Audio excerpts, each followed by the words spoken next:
Good evening, good evening, ẹ káalẹ́ o. Good evening.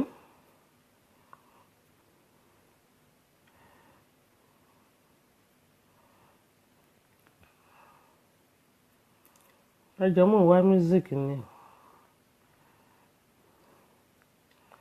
You are welcome. Oh.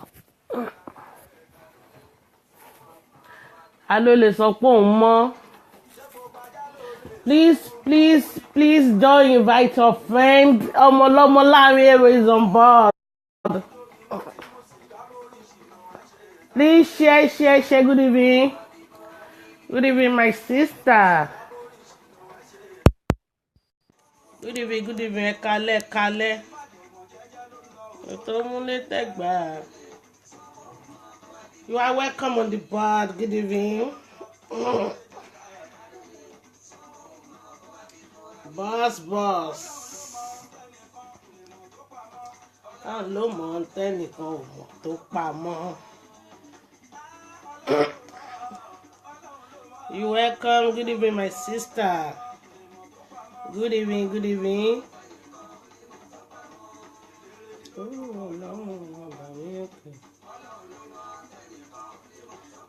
Ọ̀gá. Orí Facebook ọ̀gá. Please share. Canad John is online.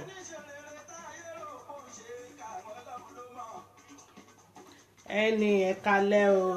Ẹ káalẹ́ jẹ́ bá wa share jẹ́ káwọn èèyàn mọ̀ pa wà online.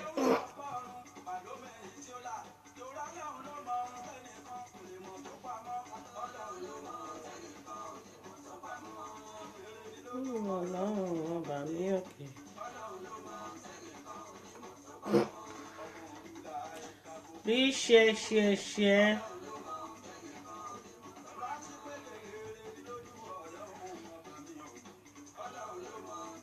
Sister Eniola èèyàn ló burú, ẹjọ́ ṣe ń gbọ́ mi. Sister Yinka ṣe ń gbọ́ mi. Ẹjọ́ bá wa share. Good evening. Nígbà tí kì í rí èèyàn lórí screen wa àwọn èèyàn tó wà níbẹ̀.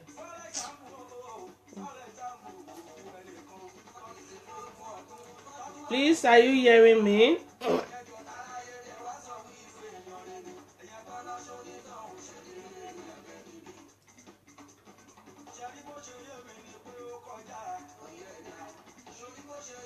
Sister Yinka, ẹjọ́ ṣe ń gbọ́ mi.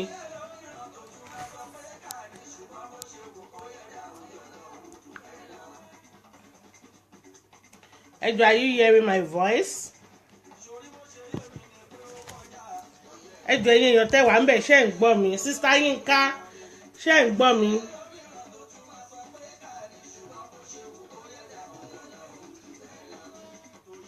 Ayé tọ́lọ́run ní gbogbo tó ń bẹ níbẹ̀ tọ́lọ́run ní. Sister ènìyàn ló burú, ẹjọ́ ṣe ń gbọ́ mi.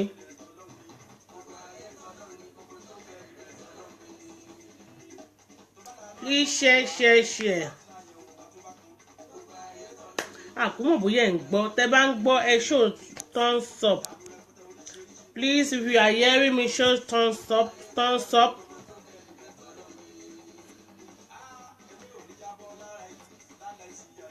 Sister Yinka ìjọṣẹ́ ń gbọ́ mi. Oh my God.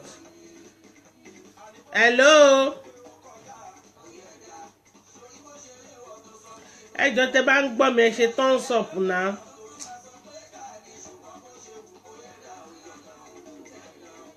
Please share.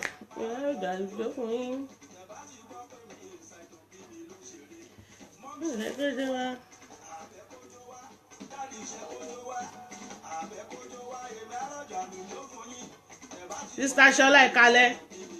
Ẹjọ́ ṣe ń gbọ́ mi.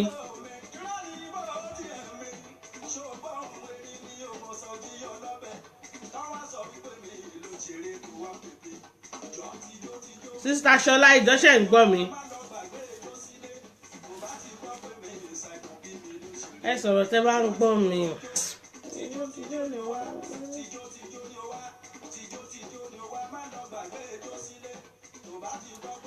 Sister Ṣọlá ẹ jọ̀ọ́ ṣé ń gbọ́ mi. Ìgbà tí ìkókó wọn lajú ìwọ sábà mi lọ.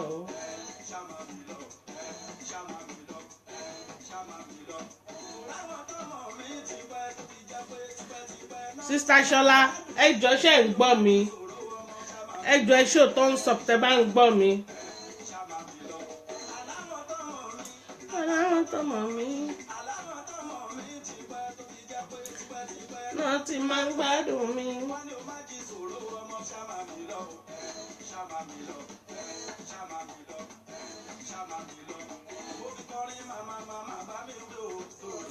Sister Ṣọlá Olóyèdé ẹ jọ̀ọ́ ṣé ń gbọ́ mi. Yeah, stop the music here.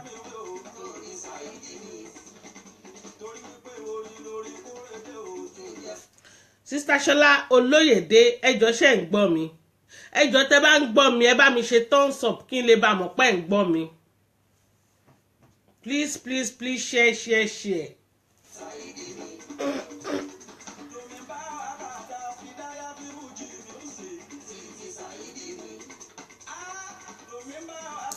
Ẹ jọ̀ọ́ ẹ ṣe thumbs up o.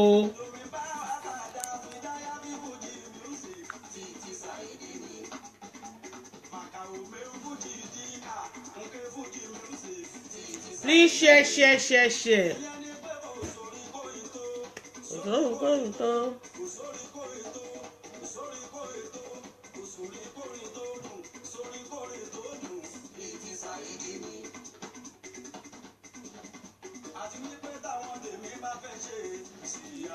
Wọ́n máa ń fọwọ́ sọ̀yà kórè wá àdìdì tẹ́tí sí wọ́n tí ọmọ mi ń wí.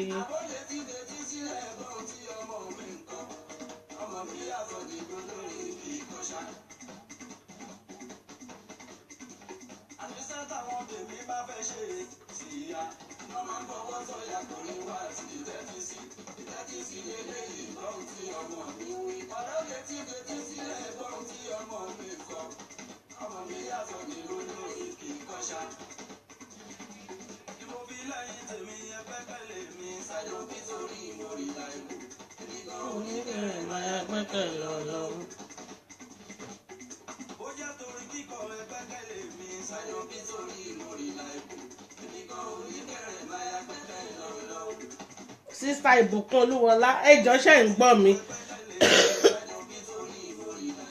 Àmọye ààrẹ nìkan kan.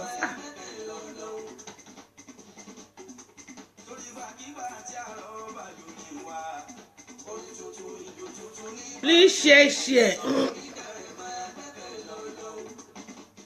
Ẹ bá wa invite àwọn èèyàn wọlé.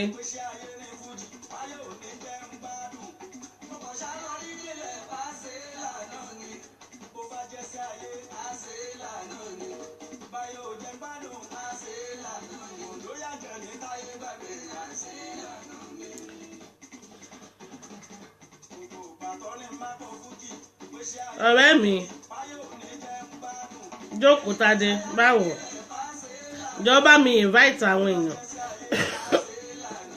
ó mọ̀ pọ̀ tí mo rí láì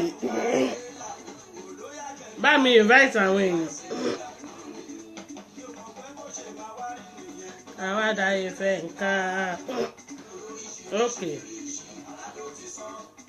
oríṣiríṣi ìjì lọ́jà o ṣùgbọ́n síbẹ̀ mo dáadáa ṣe lànà ní.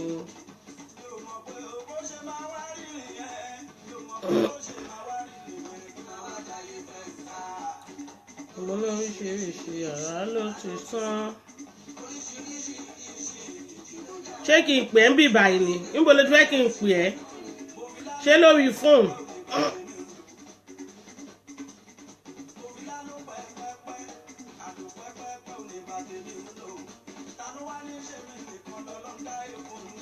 nígbà tí ìjẹyàn máa ń ẹjọ́ máa lọ bẹ́ẹ̀. mo ní ìjẹyàn láyé ayé tiwa làwọn ń jẹ.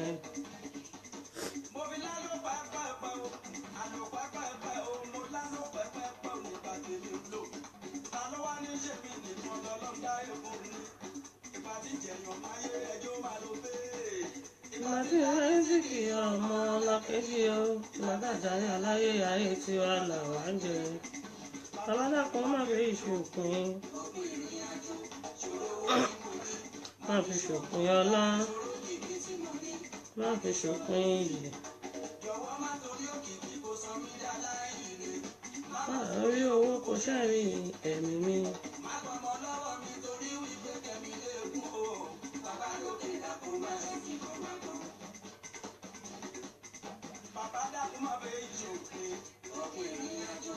Why tó fi lè invite people public ló wà.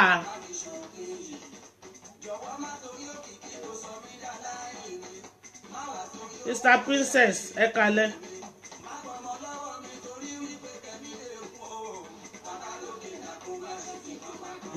ọmọ ọlọ́mọ láàrin èrò ń kí yín dàrú.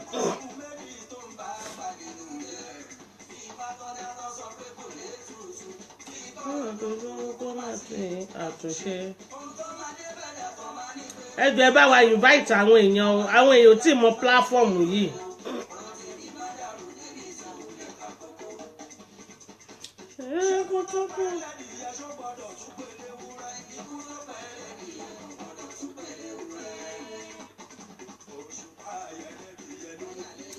ẹ jọ̀ọ́ ẹ bá wa share o.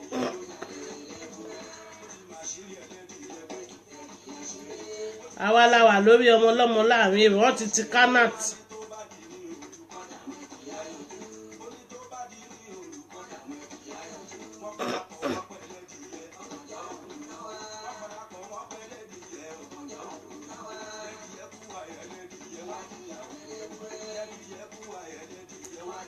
ẹ jọ̀ọ́ ẹ bá wa share o.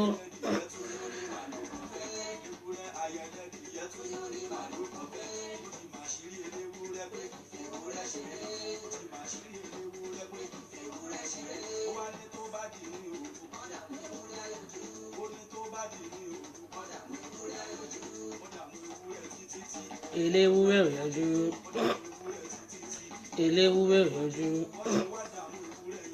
eléwúrẹ́ rántí.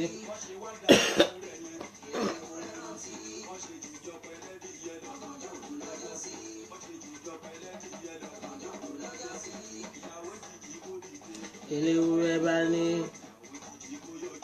ẹ ṣé o ẹ bá wa ṣe.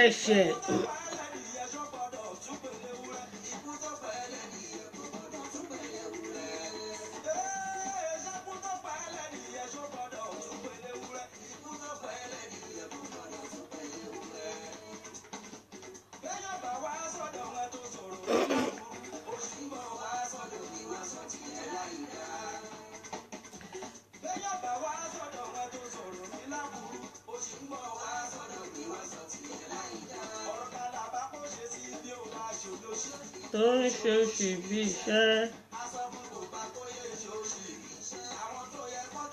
ẹ ṣé Sister Princess, thank you for sharing. ẹ ṣé please share.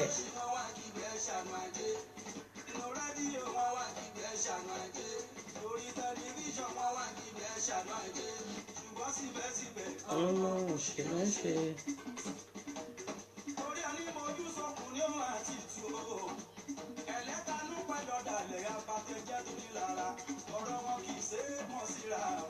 Sister Adayo Ake Ekale Bumi Tom, I salute you.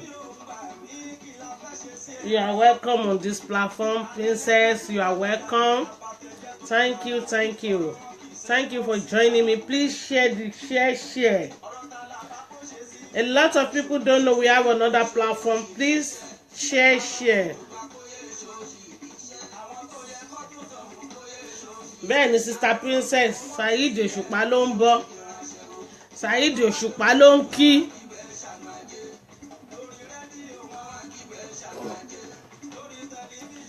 Please share.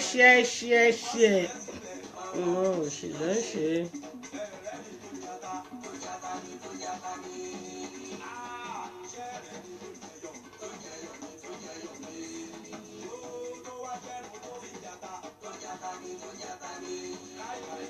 wọ́n dá ìtẹ́ni tó fi ń jẹyàn.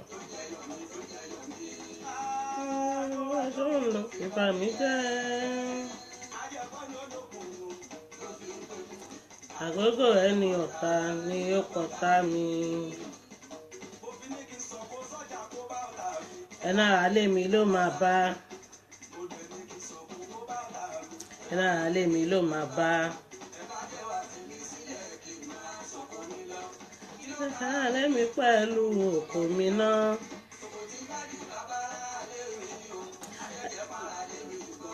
èèyàn burúkú ni.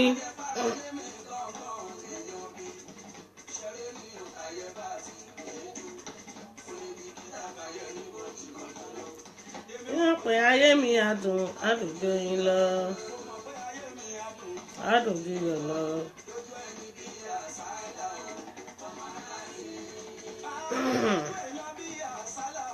ṣe ọ̀gá méjì wà lórí nínú mọ́tò báyìí ọlọ́mọ yìí kí mọ́tò dànù ni. ọ̀nà ọ̀gá méjì ò lè wà nínú ọkọ̀ kọ́kọ́ má dànù. ọ̀gá méjì ti wà nínú ọkọ̀ o.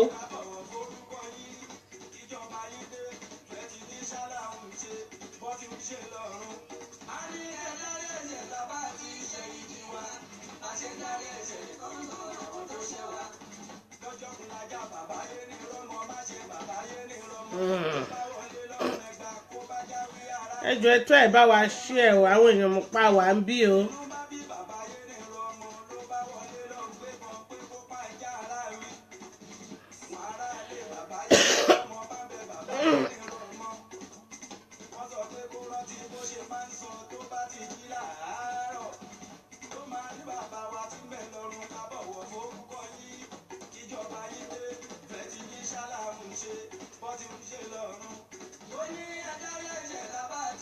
ṣé èèyàn márùn péré ló wà lórí pílàfọ́ọ̀mù yìí ni torí èèyàn márùn péré ni mò ń rí ń bí o èèyàn márùn báwo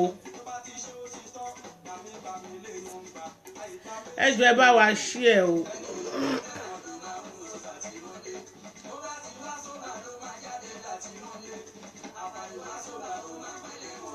please share. ṣé P&P ò tí ì ṣe tán ni.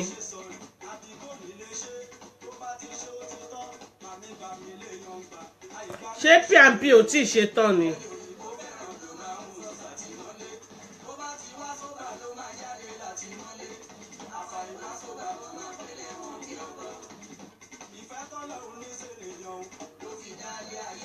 ló tún fi dé nìyàn sí òun ló wá dúró fún pẹ̀lú àánú. ẹni táwọn pẹ̀lú ń ṣe àánú ṣe àánú fún.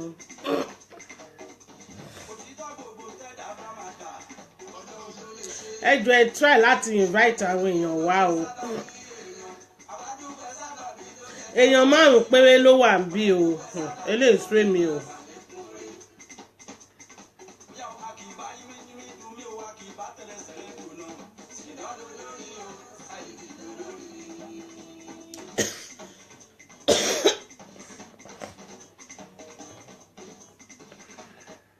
ẹ jọ̀ọ́ ẹ try ẹ bá mi invite àwọn èèyàn márùn péré ló wà ń bí báyìí. Because báwo ni only 5 people ṣe máa wà ní online.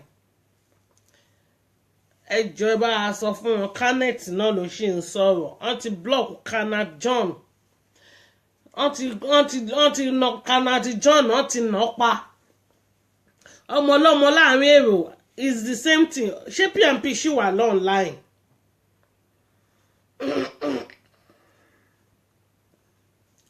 bóyá P&P ṣì wà online.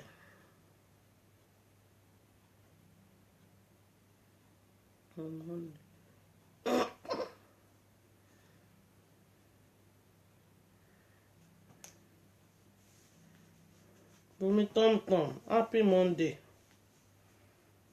happy Sunday. ẹ jọ̀ọ́ bá invite àwọn èèyàn wọlé because a lot of people they don't know we are this platform. wọ́n máa ṣáà ti lù kan pa ìkan náà ṣáà la máa tún ṣí. It's only to divide them to hear. ẹ bá wa invite àwọn èèyàn. Mr. Princess, thank you to invite people. I really appreciate that. Please share. Let us talk about what is going on about Facebook. Thank you. I see a lot of people are coming now. Thank you. Ẹ jẹ́ ká continue orin wa. Ẹ jọ̀ọ́ ẹ bá wa share again. Kàn mọ̀ pé we are here. Ẹ jọ̀ọ́ torí náà bá rí ọmọ page yìí ó lè hard. Okay, Sister Princess, ẹni PP ti ṣetán pẹ̀lú show wọn. Ẹ jọ̀ọ́ ẹ bá wa invite àwọn èèyàn wá bí báyìí náà. Good evening my sister. Ẹ kálẹ́. Ẹ bá wa invite àwọn èèyàn wá bí báyìí náà torí a lot of people on tí mọ platform yìí. Ẹ jọ̀ọ́ à ń bẹ̀bẹ̀ ni o. Sister Glory, ẹ kálẹ́ o. Ẹ kújọ́ mẹ́ta. Wọ́n ti nà Kánàtì pa o. Wọ́n ti lọ́ọ̀kì ẹ̀. Wọ́n ti lọ́ọ̀kì ẹ̀ pé ò ní bọ́ta mọ́. Irọ́ dẹ̀ lẹ pa. Another candidate mi tún ti wà ń ta. Ọmọ ọlọ́mọ láàrin èrò mi ti wà ń ta. Gloria Martins, ẹ kálẹ́ mo kí yín o. You are welcome on this platform. Good evening my sister. Ẹ yẹ ká máa gbọ́ orin wa lọ. Ọmọ ọlọ́mọ láàrin èrò méjì ló wà nílẹ̀ ńsìn. Kánẹ̀tì ẹyọ kan. Màá wo bẹ́ẹ̀ tó ṣe fẹ́ ṣe yẹn náà. Ẹ bá ṣe ń blọọkì kan a máa bọ́ sí mi.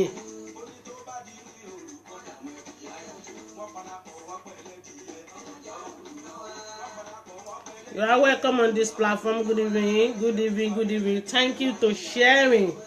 I'm so appreciate. Thank you, thank you, thank you.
Sister Jadesola Ìfẹ́olúwa ẹ kálẹ́ kújọ́ mẹ́ta o.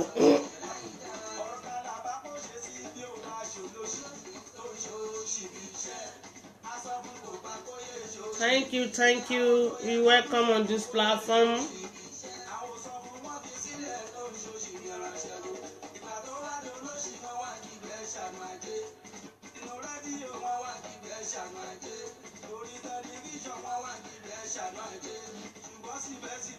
Ọmọ òṣì lẹ́ ń ṣe. Nínú ojú sọkùn ní ọmọ àti tó ọ. Ẹlẹ́tanú pẹ̀lú ọ̀dàlẹ̀ abatanijẹ́ tó ní lára. Ọ̀rọ̀ wọn kì í tẹ́kàn síra wọn.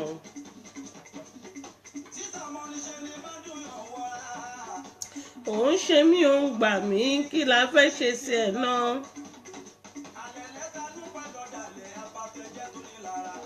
Ọ̀rọ̀ wọn kì í tẹ́kàn síra wọn.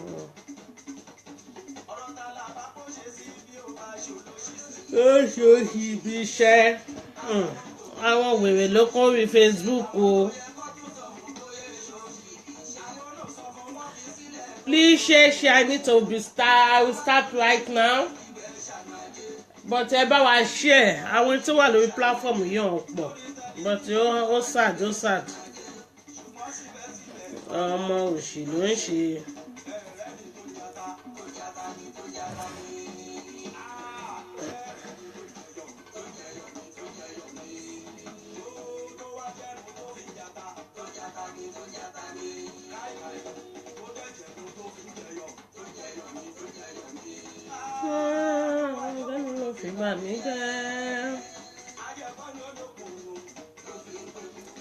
àkókò ẹnu ọ̀tá ni ó pọ̀tá mi. ẹ̀rọ àlàlẹ́ mi ló máa bá ẹ̀rọ àlàlẹ́ mi ló máa bá ilé àlàlẹ́ mi pẹ̀lú ọkọ mi náà.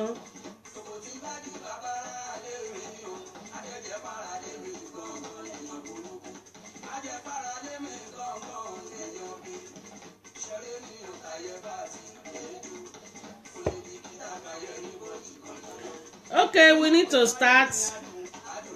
Ẹ̀yin tẹ́ wà lórí line náà, no problem, but tẹ́ bá lè bá wa share kò bá wà okay. Tẹ́ bá lè bá wa share for a lot of people. Kàn lè bá mọ̀ pé we are back again. And I need to invite a lot of people as well. I need to have more friends in my platform. Ó ga o ẹ̀dẹ̀kú drama tó ń lọ nígboro yìí o. Mọ́nú ẹ̀yin ẹgbẹ́nu dákẹ́ ìjọ. Ó ga o. Ọ̀nà ọ̀gá méjì ò lè wà nínú ọkọ̀ kọ́kọ́ má dànù. Sister Mary, you are welcome. Please help us invite people. Ẹ bá wa invite àwọn èèyàn mọ́ platform yìí o. A ṣẹ̀ṣẹ̀ ń build ẹ̀ up ní o. Ọmọ ọlọ́mọ láàrin èrò méjì ló wá ń tà. A tún ti ṣí another canet. Ọlọ́run jẹ́ kán gbà fún wa lórí ìyẹn náà. Ó ga o ẹ̀dẹ̀kú rògbòdìyàn o. Eléyìí mo sọ fún yín pé wàhálà wà o. Ọ̀gá méjì ló ń ṣiṣẹ́ lọ́wọ́lọ́wọ́ báyìí o. Ọ̀gá méjì.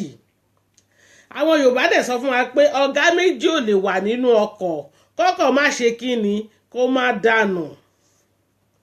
Ọ̀gá kan ní o. Boss the cars. Boss Àbíkẹ́. Àwọn méjèèjì wá ń drive mọ́tò ẹyọ kan. Ẹ jọ̀ọ́ báwo ni mọ́tò yẹn ò ṣe ní dànù?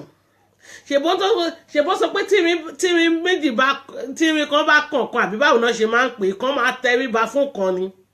Kí ló dé tẹ̀mí ò lè tẹríba fẹ́mi? Ó ga o. Dorcas orí ẹ wà ń bẹ̀. Orí ẹ ṣe kí ni? Orí ẹ wà ń bẹ̀. Ọ̀gá méjì wá ń pàṣẹ báyìí. Ẹ jọ̀ọ́ àṣẹ ta ló fẹ́ rinlẹ̀? Àṣẹ ta lẹ máa gbọ́? Torí ọ̀gá méjì ló wà nínú ọkọ̀ báyìí o. Táwọn ọ̀bá dẹ̀ ṣe jẹ́jẹ́ ọkọ̀ yìí máa dànù o. Kó máa bá a dànù kán ya múra re o. Kí ọ̀gá kan má fi ọ̀gá kan ṣe ẹlẹ́yà báyìí o. Ẹ̀dẹ̀ mọ̀ pọ̀ ọ̀gá tàkọ́kọ́ ẹlẹ́nu pẹlẹbẹ bí ìsàlẹ̀ bí ọ̀bẹ rẹ̀ lé. Ó máa púùfù pọ̀ ọ̀gá lòun. Abáwí tá máa sọ pé kò sẹ́ni tó gbé Jagaban dúró. Òun nìkan lòun gbé Jagaban. Imagine. Ìwọ tó gbé Jagaban gan-an ń gbé ẹ lẹ́yìn. Àwọn tó ń tì ẹ lẹ́yìn lélẹ́yìí. Àwọn mirror show lọ̀gá tiẹ̀. Ó bá yẹ pé àwọn tó lè lẹ̀dí mú sìn bí àwọn ìyá aláya wọn wàá ti bọ́ síta. Wàá ti ṣí èrè. Wàá ti wá bú everybody. Wàá ti máa ní màá tẹ̀ sí yín lójú. Àbólórí burúkú lélẹ́yìn tó bá bí ẹ̀dá kó sọ̀rọ̀. Màá tẹ̀ sí ẹ lójú. Ọ̀nà wa bí pọ̀ wíyà láàyà ẹ̀dá Àbíkẹ́. Jọ nítorí Ọlọ́run dá mọ́ sí ẹ lóhùn. Dá ìyá láàyà ẹ lóhùn. Ìyá láàyà ẹ̀dá lóhùn tó bá bí ẹ̀dá. Tó bá mọ̀ pé bó ṣe sọ pé ó níwèrè lórí. Tòótọ́ ló níwèrè lórí jọ nítorí Ọlọ́run. Dá ọ̀gá ẹ lóhùn. Tó mọ̀ pé ọ̀gá ẹ nìyẹn. Ọ̀hún bí ẹ̀dá kò sọ̀rọ̀ lórí ibú. Wàá tó lọ bẹ̀bẹ̀. Wàá tó lọ bẹ̀bẹ̀ ń sìn. Ọmọkọ́mọ. Wèrè ọ ní wèrè máa ń nà Ghana àbí báwo náà ṣe ń pè. Wèrè nà Ghana. Dọ́kàsì ọmọ ní ẹ̀jọ́ orí ẹ̀ wà ń bẹ̀ ìyá ń di àgbà. ó máa fi yín lákàlàkà á fi yín lògbòlògbò á dalẹ̀ ayé yín á dà papọ̀ mọ́ra wọn pé ẹ̀yin bá wo ìdọ̀kásì bá ń sọ̀rọ̀ ẹ máa gbin ni tó lóko ńlá bá ń dòye ẹni wàá máa gbin ni ta ló bí ẹ ìwọ́gàn ò lẹ́mí ẹ̀ náà wọ́n bí ẹni olòṣì dọ̀kásì ń pàṣẹ ìwọ náà ń pàṣẹ ọ̀gá ẹ̀ nìyẹn bọ̀tẹ́ ẹ sábọ̀dù ó ń lọ̀gá dọ̀kásì ọ̀gá yàtọ̀ sọ́gà ó bá ń gbọ́ ìgòsè orí yàtọ̀ sórí àníwé tí ìgòsè owó yàtọ̀ sówó ọ̀gá tiẹ̀ ni ó ti sọ fún ẹ pé Bukky Jesse ò lè wá bẹ́ẹ̀ ó gbọ́ bọ́mọ yẹn ṣe ń kọ̀máǹdì ó ń pàṣẹ ni ògbórí odó pàṣẹ dọ̀kásì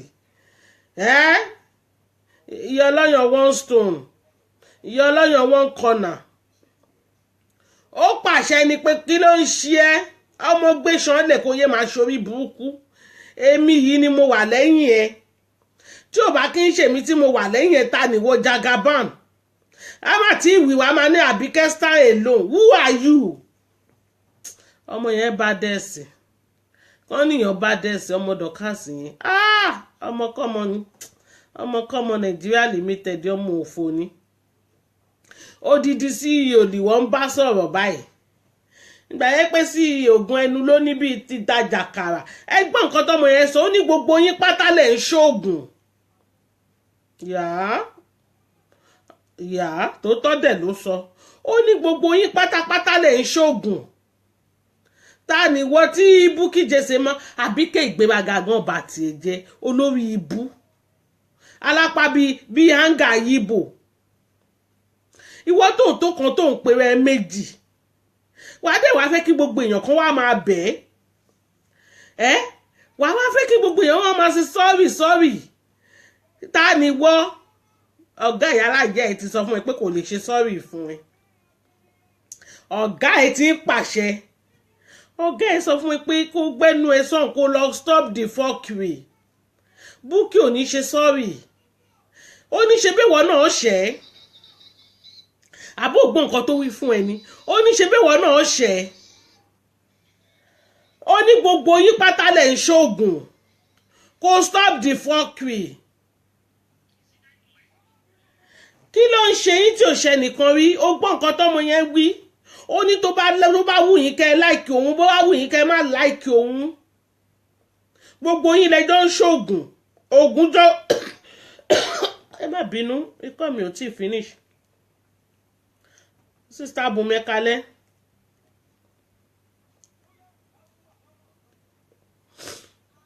ó ní gbogbo yín pátá lẹ̀ ń ṣoògùn ṣó parọ́ ni ọwọ́ kan ju ọwọ́ lọ ni náà ìkánjú kan lọ ni Àbíkẹ́ ṣe pààrà nínú oògùn dọ̀kásì dẹ̀ mọ gbogbo àṣírí ẹ̀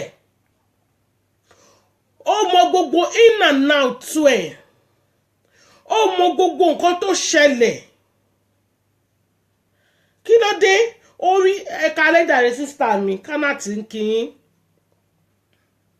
ó mọ gbogbo everything ló fi sọ fún yín pé ọ̀dẹ̀ ni ẹ kàn máa ń bẹ́ ni òun ò sọ pé kẹ́ ẹ láìkì òun lòun mọ bí òun ṣe ṣe tí Bukky fi jáde tó wá kà bó ti wo òun mọ nǹkan kan náà ó kàn máa jókòó ṣì síbẹ̀ wá fẹ́ kàn máa bú ẹ́ ìwọ tó kan tó ń pera ẹni méjì orí pọ́mọ ẹ smart jù ẹ lọ ó máa tó dá empire ó máa tó dáwó ó máa tó dá empire ó máa tó dá lulẹ̀ ìwọ tó yẹ pé ìgbéraga ló ń ṣíwájú parun ó mọ anything ìyáǹdí àgbà ló wà lẹ́yìn ẹ torí ẹ̀ ló ṣe sọ fún yín pé idiot ni ẹ́ you are a fool you are a nuisance ṣẹ́yìn lẹ tọwọ́ bọ Bukky Jesse lẹ́nu tó fi ń kà ní ìyá ọlọ́yàn cornerstone òun ló mọ bó ṣe ṣe everything Dorcas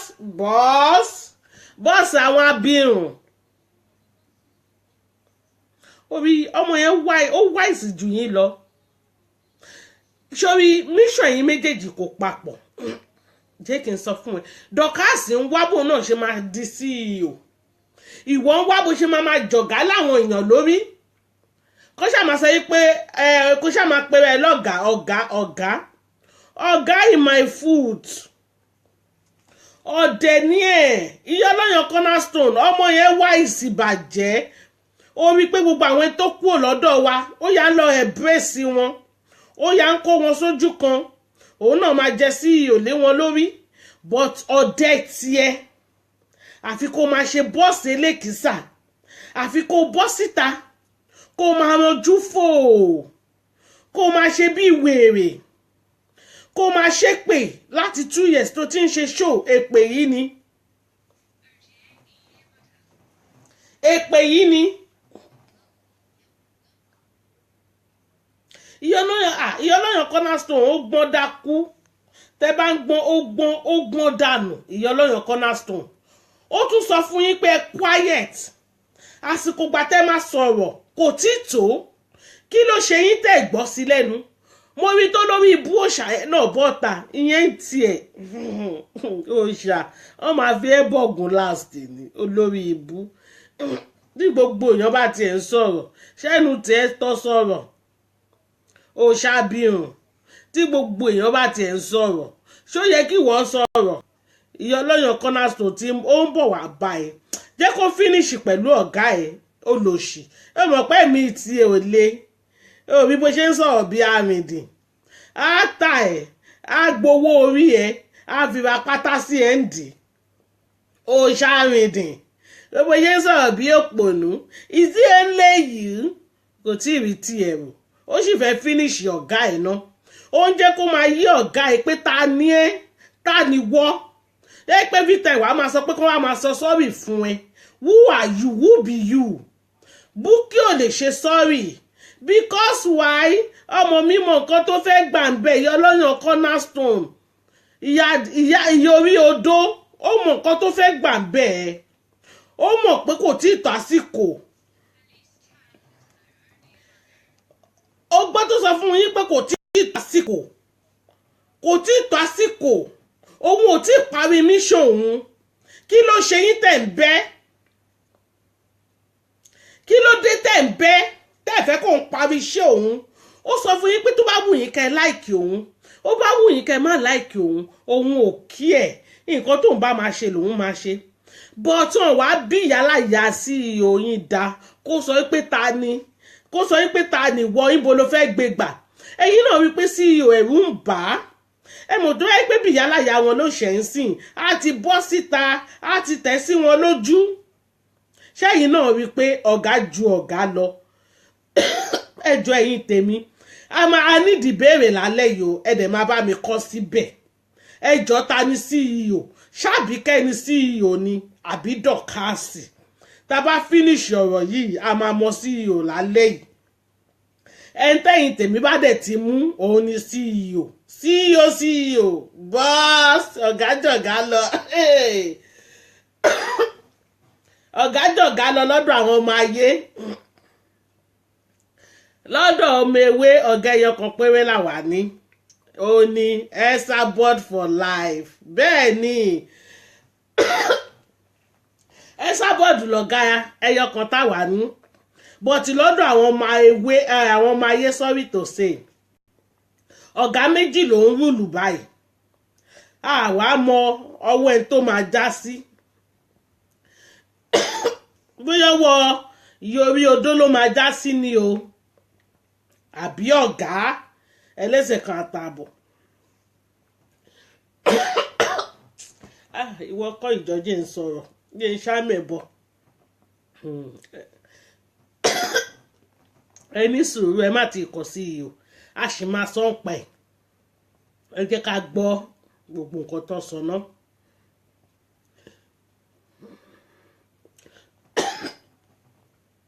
ó sọ fún wọn pé òun ràn wọ́n ṣẹ́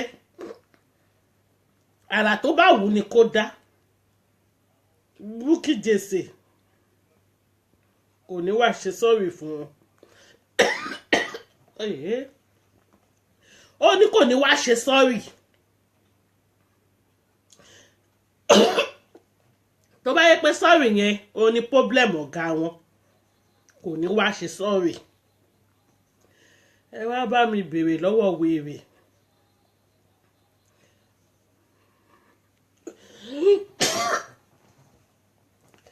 Mi ò kill anybody, ẹgbẹ́jẹ́ ń bomi.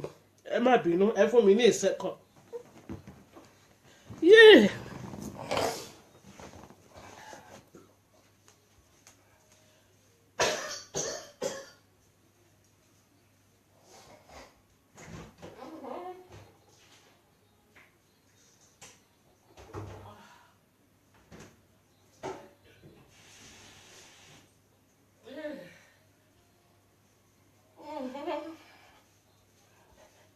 Ẹ má bínú jàre, ikọ́ yẹn ó ń bọ̀ tá mi fà.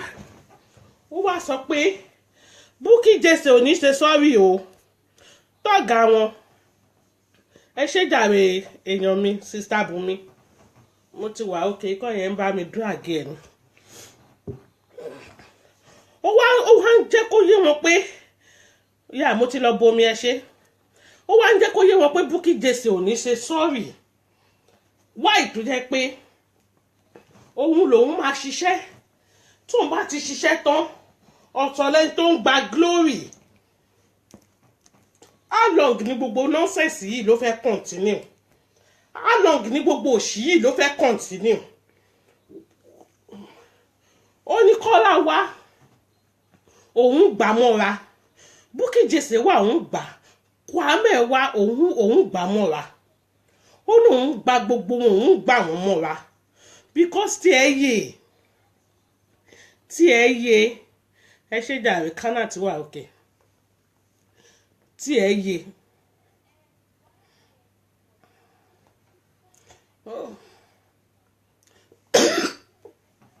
Ó dẹ̀ sọ fún yín pé òun ò kí ẹ̀ tẹ bá ètò òun ò kí ẹ̀. Ó ní something wà tó yẹ kẹ́ máa fi ọpọlọ ṣe.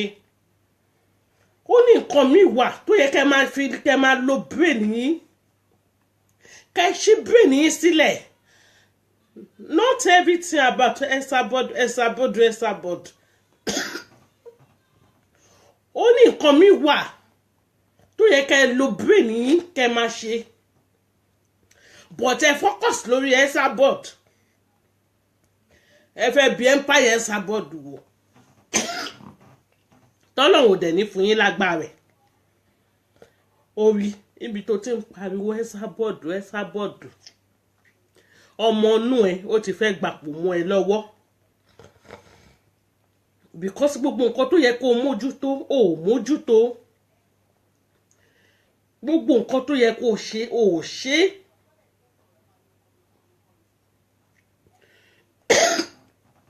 Ó wá joyè obì tó ń kú sórí ọ̀rọ̀ ọlọ́rọ̀ torí ẹ̀ ní Dorcas ṣe ráyè wọlé sílé ayé ẹ̀. Ó gbọ́ nǹkan tí Dorcas sọ. Ó ní gbogbo yín lẹ́jọ́ ń ṣoògùn. Ó ní oògùn kò jòògùn lọ ni. Torí ẹ̀ ní Bukky Jesse ṣe wá wò pé àbọ̀ oògùn tí gẹ̀ yìí ibi tó mú un lọ ṣé kò ṣiṣẹ́ ni. Torí ẹ̀ ló ṣe wá disgrace Fọláṣadé because agbára Àbíkẹ́ ó ju tiẹ̀ lọ.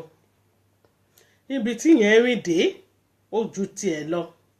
Táyọ̀, you are welcome on the line. Ó ti rí. Ó ní attention seeker nìyí. Exactly wèrè. Ó ṣàyẹn attention seeker ni. Attention seeker. Nítorí pọ̀ ọ̀gá ẹ̀ fún ẹ ní little opportunity.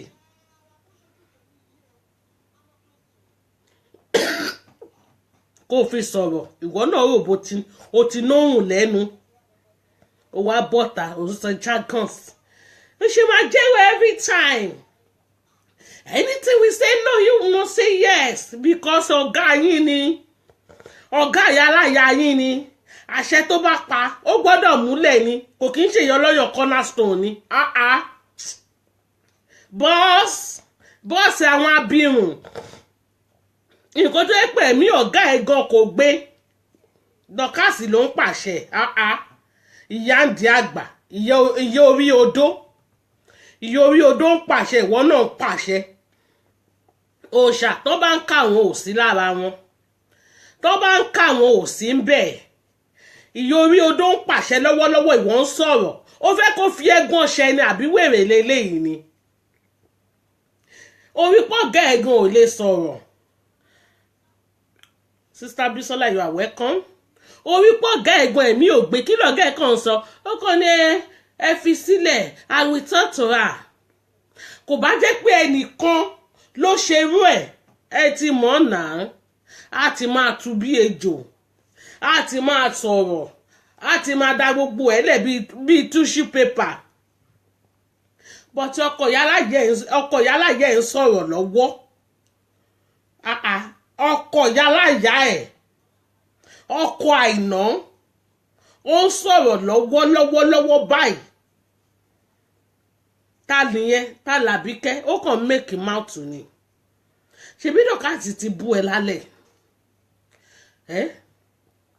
ṣe báwọn ẹlòmíràn kì í ṣe tó nǹkan tí Dorcas ń ṣe Sister Bisola yìí náà rí pó ga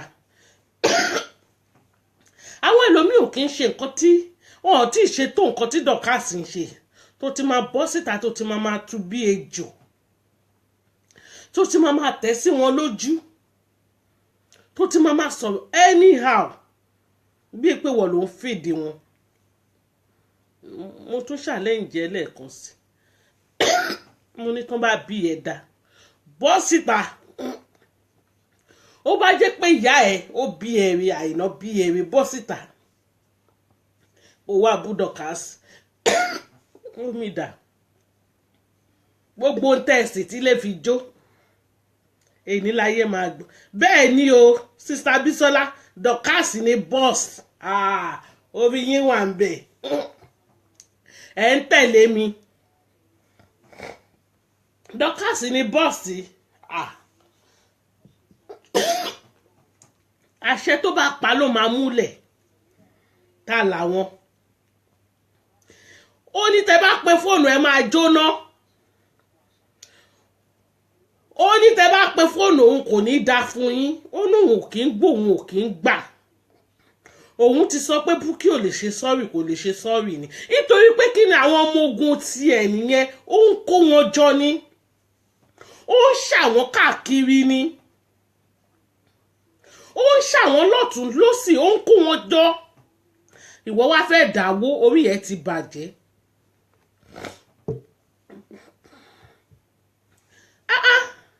ó ní tí ń dùn òun bẹ́ẹ̀ bẹ òun ò ní dáhùn lọ́tẹ̀ yìí ó ní tẹ́ bá bẹ òun lọ́tẹ̀ yìí òun ò ní gbọ́ òun ò ní gbà ó tún wá fìdí ẹ̀ múlẹ̀ o ìyẹn bọ́ọ̀sì o ìyá ń di odó ìyá ń di àgbá ó tún ní tẹ́ bá ṣe ògùn pé kán má sọ̀rọ̀ yín ó ní kò lè ran òun ó náà kì í ṣògùn kán má sọ̀rọ̀ èèyàn sí òun ó ní kò ní í ṣe ṣẹ́yìn náà rí pọ̀gá méjì ti wà nínú ọkọ̀ báyìí báwo lẹ ṣe fẹ́ bá wọn mú ọkọ̀ yìí dání tí òfin ní dànù àbí kẹ́hìnsì bọ́ọ̀sì ọ̀fù kán máa kúnlẹ̀ fún kán máa ṣe yes ma Dorcas dẹ̀rẹ́ CEO intelligent tó ń ṣàwọn kiri tó ń wádìí kiri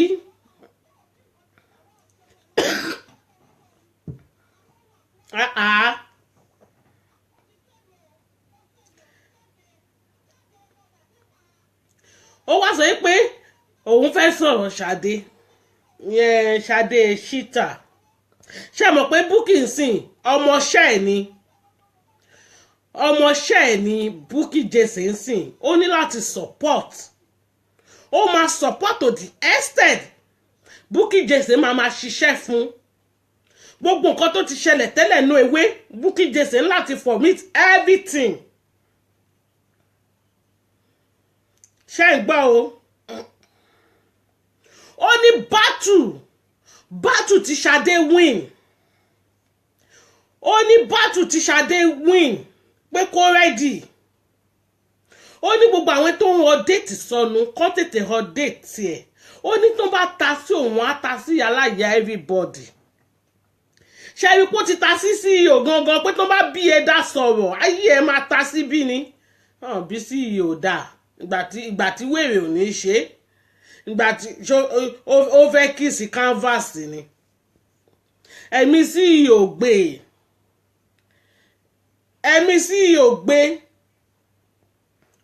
ó lóun máa ta sí anyhow ó léèyàn ní update sọnù ẹ continue ó ní tẹ bá gbé wá gbígbóná wá gbé fún yín gbígbóná ó ní tẹ bá jáde lálẹ́ yìí sí ẹ máa ṣe bí pé èèyàn gidi ni yín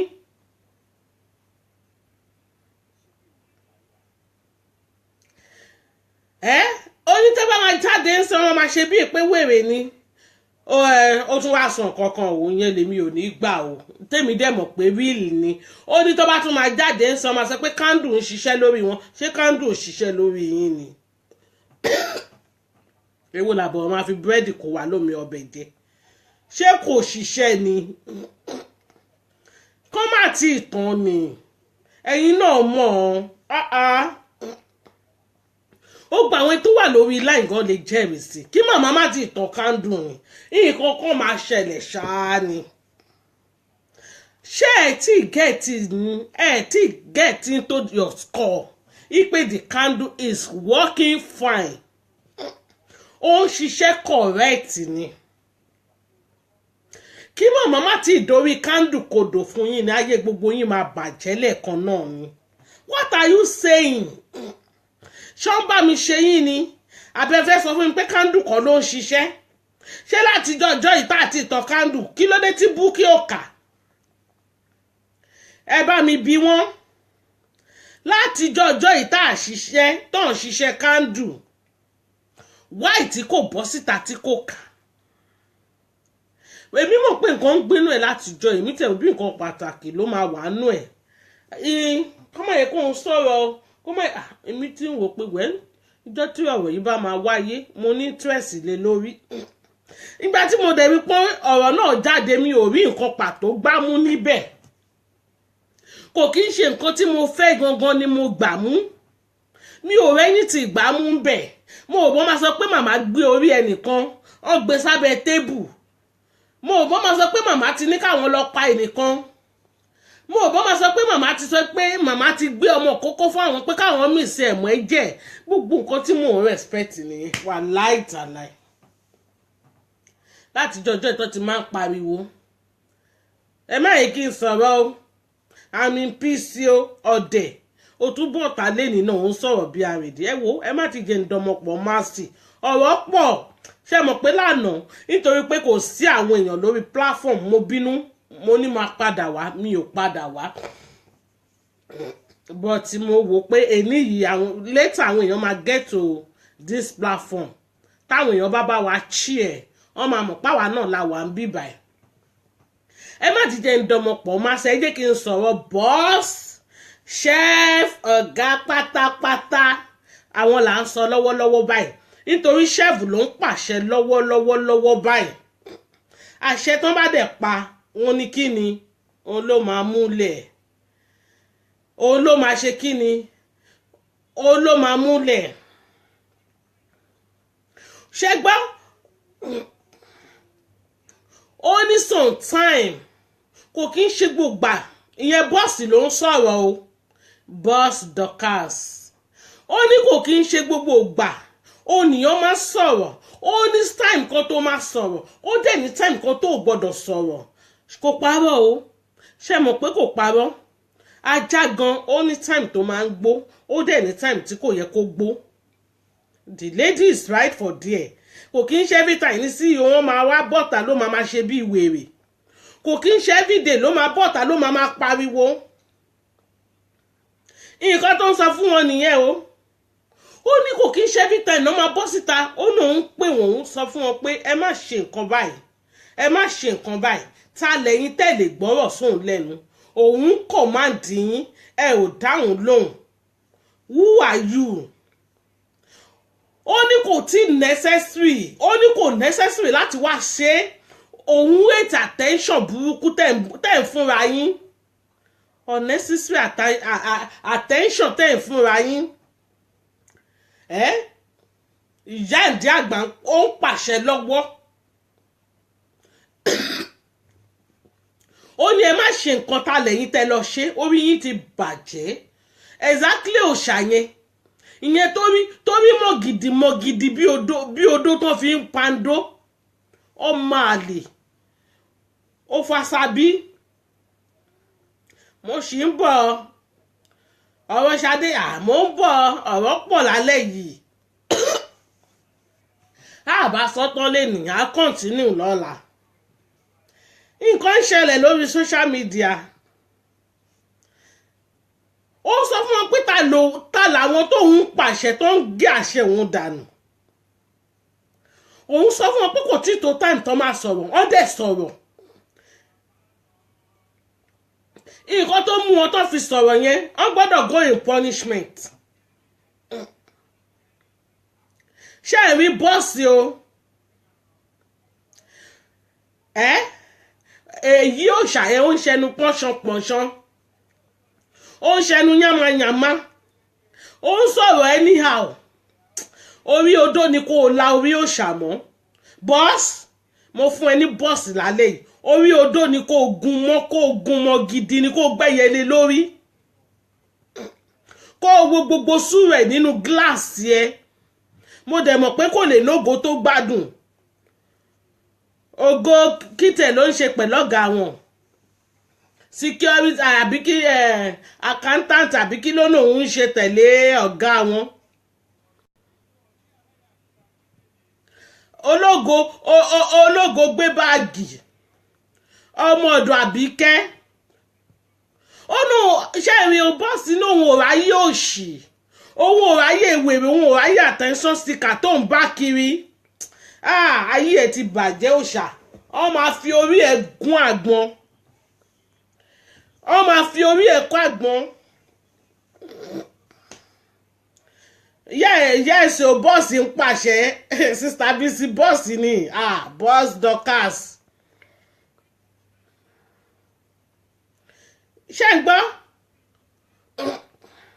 ó sọ fún yín pé in this time ní àsìkò tóun ṣì ń pàṣẹ ẹ ò ní right láti sọ this or that oníṣẹ́ ẹ̀ ní brain ni orí yóò sọ nǹkan tó fẹ́ gbà ní pé tí Dorcas bá ń pàṣẹ lọ́wọ́lọ́wọ́ bí ìyá di àgbà bá ń pàṣẹ tó jókòó sí di àgbà tó ń ro ìgbésí ayé yín bòlòbòlò tá lẹ́yìn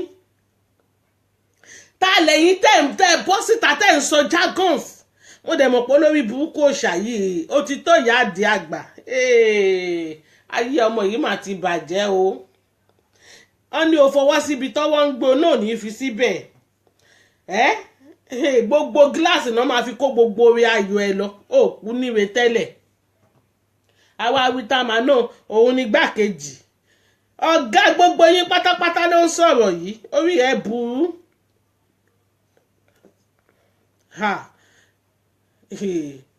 olórí oko ń pàṣẹ ta ni CEO yín ò nọ́rọ̀ lẹ́nu àwọn ilé iná nọ́rọ̀ lẹ́nu òun ló mọ bó ṣe ń ṣe everything tó ń work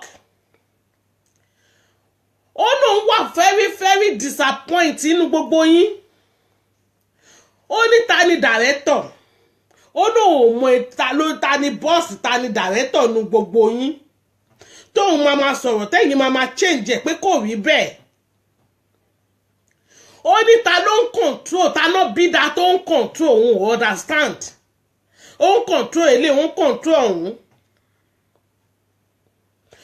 ó lóun kò kí ń ṣe òun nìkan lòun disappoint ó ní a lot of people disappoint nínú yín tóun bá ń sọ̀rọ̀ kẹ́ máa listen sóun ó ní ẹ láàkì kíní tó ń pè ní sẹ́ǹsì yìí ẹ láàkì ẹ̀ gbogbo yín pátápátá àti tó jókòó tó pe rẹ̀ lọ́gàá ó ní gbogbo yín ẹ láàkì sẹ́ǹsì ẹ ní ọpọlọ ló ń jẹ́ bẹ́ẹ̀ ó náà ní common sense o àná ọmọ yẹn ó make sense ó make sense bàjẹ́ èyí tó ń pè lóṣà yẹn orí ẹ̀ ti gbálẹ̀, orí ẹ̀ ti burú. Ó yẹ kó lọ kó gbogbo ọpọlọ ẹ̀ ní kó kó sínú odó kó wá bá gun dáadáa, kó gun kó bá tọ̀nù ẹ̀ kó wá bá kó sí padà. Àwọn fucking bastard. Ẹ bá wí tó máa ná àwọn kàwé ìwé tẹ̀ka tí ò help condition yín, ìwé tẹ̀ka tẹ̀ ń ṣorí burúkú.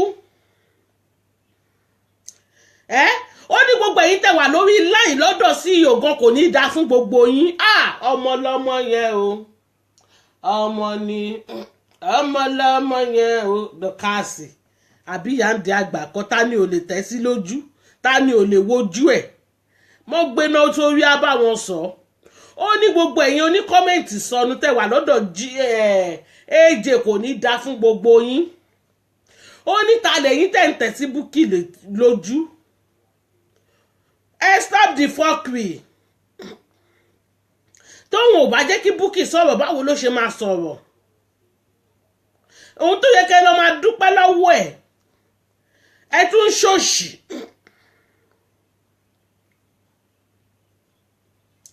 Orí yín ti bàjẹ́.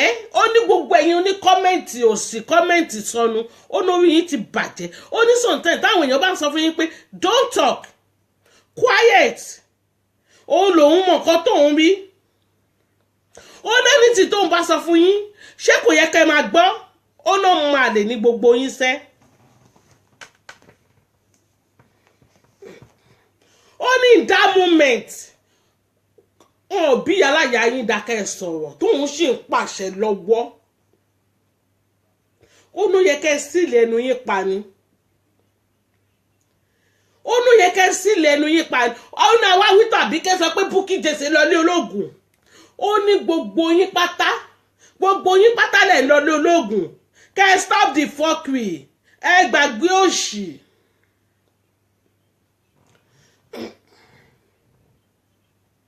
Ó ní gbogbo yín lẹ̀ pariwo Bukky Jesse lọ ní ológun. Ó ṣe kíní kan sí ilé ológun. Ó ní tí ó bá kí n ṣe òun lòun mọ bóun ṣe ṣe tí Bukky Jesse fi sọ̀rọ̀ ta náà bí dànù yín tó máa àtàkì ẹ̀.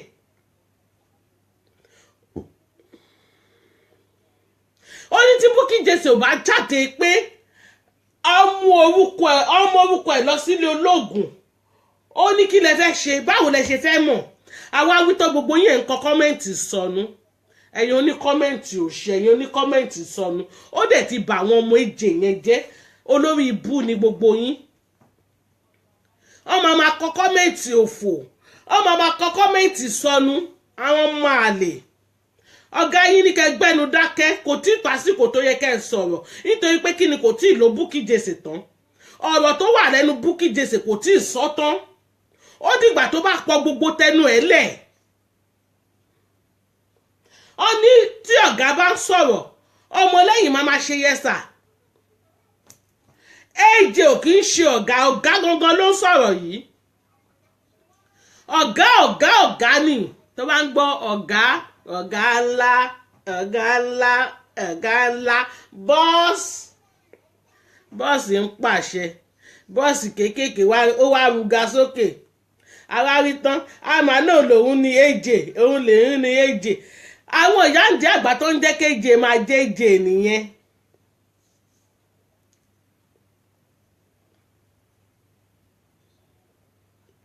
Sísítà Yọlá ẹ̀yin náà rí pó ga. Ṣé ibi tí ọ̀gá méjì bá ti wà nínú ọkọ̀ ó ti di dandan kọ́kọ̀ yẹn dànù. Ó ti di dandan. Torí ẹ̀ lèmi ṣe dúpẹ́ pé mi ò ní ju ọ̀gá ẹyọ kan lọ. Esabod lọ̀gá tèmi.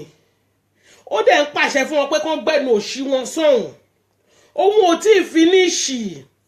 Iṣẹ́ tóun ń ṣe kán jẹ́ kóun parí iṣẹ́ òun. Bọ́tí ọ̀gá kejì ó bìlífù pé nǹkan lè máa pàṣẹ lórí everything. Ọ̀gá pátápátá dẹ̀ ń sọ fún pé ta ni ẹ́? Òun lòun ń ṣiṣẹ́ ìwọ lòun gba glory àbólóṣì ní ẹni. Tó bá bí ẹ̀dá kó bọ́ síta kó wá sọ̀rọ̀. Ṣé mọ̀ pé tó wáyé pé tẹ́lẹ̀ ni ta ló tó gbóná wojú ẹkùn? A ti sáré bọ́ọ̀tà á ti tẹ̀ sí yàláyà wọn. A ti bú everybody. Ọ̀gá ń sọ fún Dorcas ń sọ fún pé àbólóṣì ní ẹni. òun yàrá ìyá anybody ọmọ má ṣe wèrè kí wèrè má ṣe gbogbo yín lẹ̀ ń ṣoògùn èwo ni Bukky Jesse tó wá ń pariwo ṣé wò ó ṣoògùn ni tó o bá ṣoògùn kó bọ́ síta kó wá sọ. bẹ́ẹ̀ ni up nation ewé united we stand o àwọn oníṣòògùn láyé wa àwọn ni kàn máa ṣoògùn oògùn náà ló ń ṣe gbogbo wọn yẹn. ṣé ẹ̀rí ibi táyé wọn ń bàjẹ́ dé mo mọ̀ ẹ́ rí i pé kó tó di ọ̀la sàn ti máa sáré lọ bẹ́ẹ̀ nítorí wọn mọ̀ pé àṣírí burúkú ń bẹ lọ́wọ́ ẹ̀ àṣírí burúkú ń bẹ lọ́wọ́ bọ́ọ̀sì wọn ò ní fẹ́ kó tú wọ́n ti mọ̀ pé bọ́ọ̀sì nìkan náà ló lè gbé àwọn sáré torí ẹ̀ ní alápá ẹlẹ́sẹ̀ kan àtààbò ṣe lè sọ̀rọ̀ ẹ mọ̀ tó yẹ pẹ́ lòmíì ni a ti bọ́ síta ń sìn Esabod is boss o bẹ́ẹ̀ ni ó ní ìkà ní gbogbo yín ẹ máa ń behave like a lunatic ẹ̀yin tí brain yín dull ó náà ní brain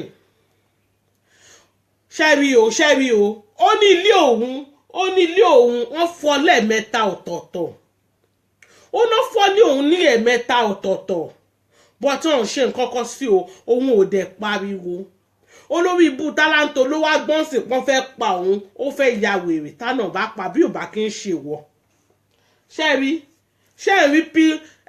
point ó ní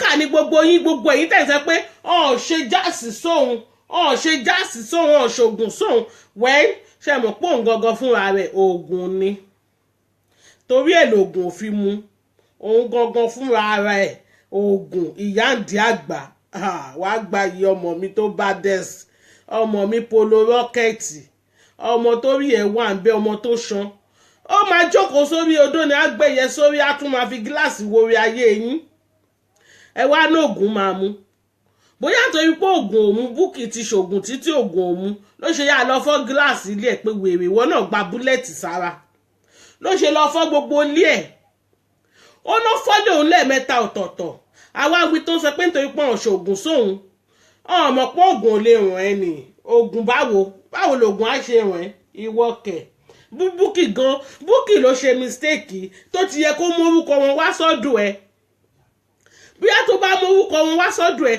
bóyá bí kí ò bá ya wèrè ń jọ patí yẹn ọlọ́run ló dẹ̀ ní kàbíkẹ́ tún wá sá sọ́dọ̀ tiẹ̀ tó mọ̀ pé ẹ̀yìn ìyá mi ò ìyá yẹbẹyẹbẹ mo jù fún ẹ ìwọ ń control orí odó ni òun control glass níbi tó bá tún control ẹ̀dẹ̀ wàá tún gbẹ́yẹ sórí wàá gbégbá sọ́wọ́ tó máa fi wo destiny ayé wọn wọn rò báwọn nìkan làwọn ná oògùn àwọn báwo oògùn tí wọ́n wẹ́lẹ́gbẹ̀ẹ́ tiẹ̀ ọmọ mi orí ẹ gbayì ó ní ẹ máa lo sense yẹn máa lo brain yín ọpọlọ yín ò ṣiṣẹ́ òòṣà tàbí kẹ́ ló ń bá rí opó lórí ibú lẹ́yìn méjèèjì ẹ lọ yá ọpọlọ tẹ́ ẹ bá ní ẹ lọ yá ọpọlọ nítorí tí Yáǹdí àgbà bá ṣetán pẹ̀lú yín ẹ̀mí yín ò ní dúró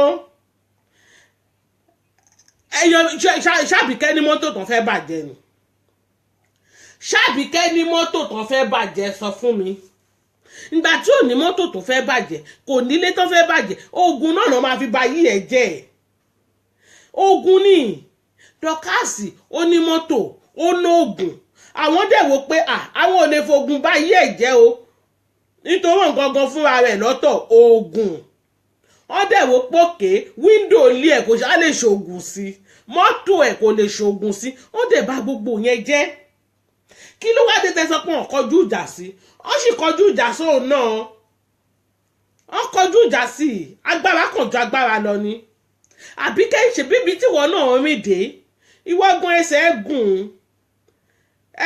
gùn God bless you too ìjàre Sister Bisi Lọ́lá Sister Bisola ẹsẹ̀ gùn tí ò bá kí n ṣe pé ẹsẹ̀ gùn tá a ti ń retí ń jọ bẹ́ẹ̀ di ẹ pé kò ya wèrè kí ló dé tó ya wèrè ìwọ náà bọ́ síta kó wá sọ fún wa wáì tó ya wèrè tí ò bá yẹ pé ẹsẹ̀ gùn kí ló dé tó ya wèrè nítorí ìgbà tó kọ́kọ́ wọlé tó ń rẹ́rìn mo ní iṣẹ́ ti ṣe bọ̀bọ̀ iṣẹ́ ló ṣe Bùkọ́lá o iṣẹ́ ló ṣe Bùkọ́lá ọmọ Jésè iṣẹ́ ló ṣe èmi ti jókòó pé ọmọ yẹn ó fẹ́ yaṣọ mọ́ rẹ̀ lọ́rùn ni mo dẹ̀ tún rí tó dúró tó tún túra ṣe mo ní ó ti ń bọ̀ náà ni ó dẹ̀ tún nígbà tó tún ń jó mo tún wò pé ó yẹ kó ti máa yọ gèlè lórí mo tún wò pé ó yẹ kó ti máa faṣọ yà mo náà dá o Bùkọ́lá ó ṣiṣẹ́ eré o ó dójú tira ẹ ni ó dójú ti àwọn ọmọ ewé ó dójú tira ẹ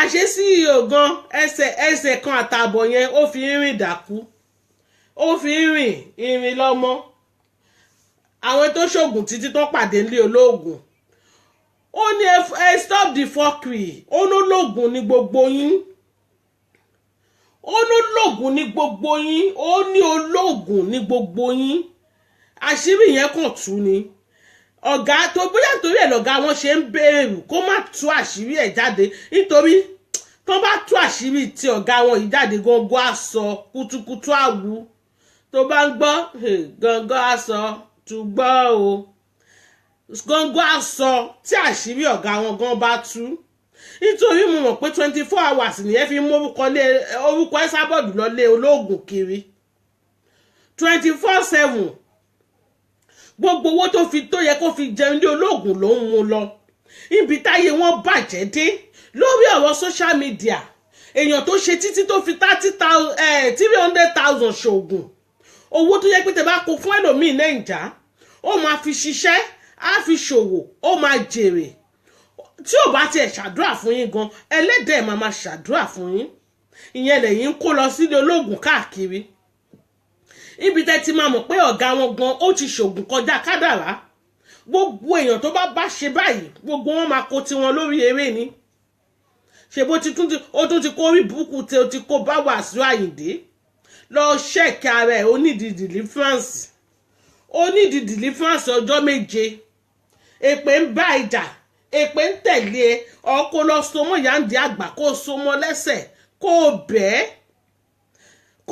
kó jókòó sórí odó fún ẹ fọ́jọ́ 7 kó ṣàánú ìrìn àjò ayé ẹ nítorí ọ̀rọ̀ ò kì í ṣojú lásán ò kì í ṣe ọ̀gá ṣé àwọn eléyìí gbà fún ọ̀gá ẹ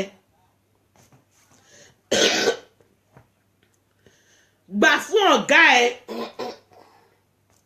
ó ní tó bá wù gbogbo yín kẹ́ gúnra yín lọ́bẹ̀ pa bó bá wù yín kẹ́ lagi mọ́ra yín lórí bó bá wù yín kẹ́ shoot ara yín kẹ́ fúnra yín ní bájínọ́tù 7 ó ní kò kàn òun ó lóun ti make up mind òun pé 31st òun fẹ́ stop the fuckery òun fẹ́ wà ọ̀yìn hàn òun fẹ́ jẹ́ CEO tòun òun fẹ́ kó àwọn ọmọ ọjọ́ tòun jọ ó dẹ̀ ti ń ṣàwọn káàkiri mélòó ló ti ní Sọjí Manamáyọ̀wá Kwame Bukky Odipu ó ti ní 5 èrò ti ń pè ó fẹ́ di CEO tiẹ̀ kò fẹ́ ṣerú ẹnìkan mọ́ kò fẹ́ máa ṣiṣẹ́ fún ẹ jẹ Àbíkẹ́ ó appreciate nǹkan tí bọ́ọ̀sì ń ṣe fún ẹ upon that wàá tún bọ́ síta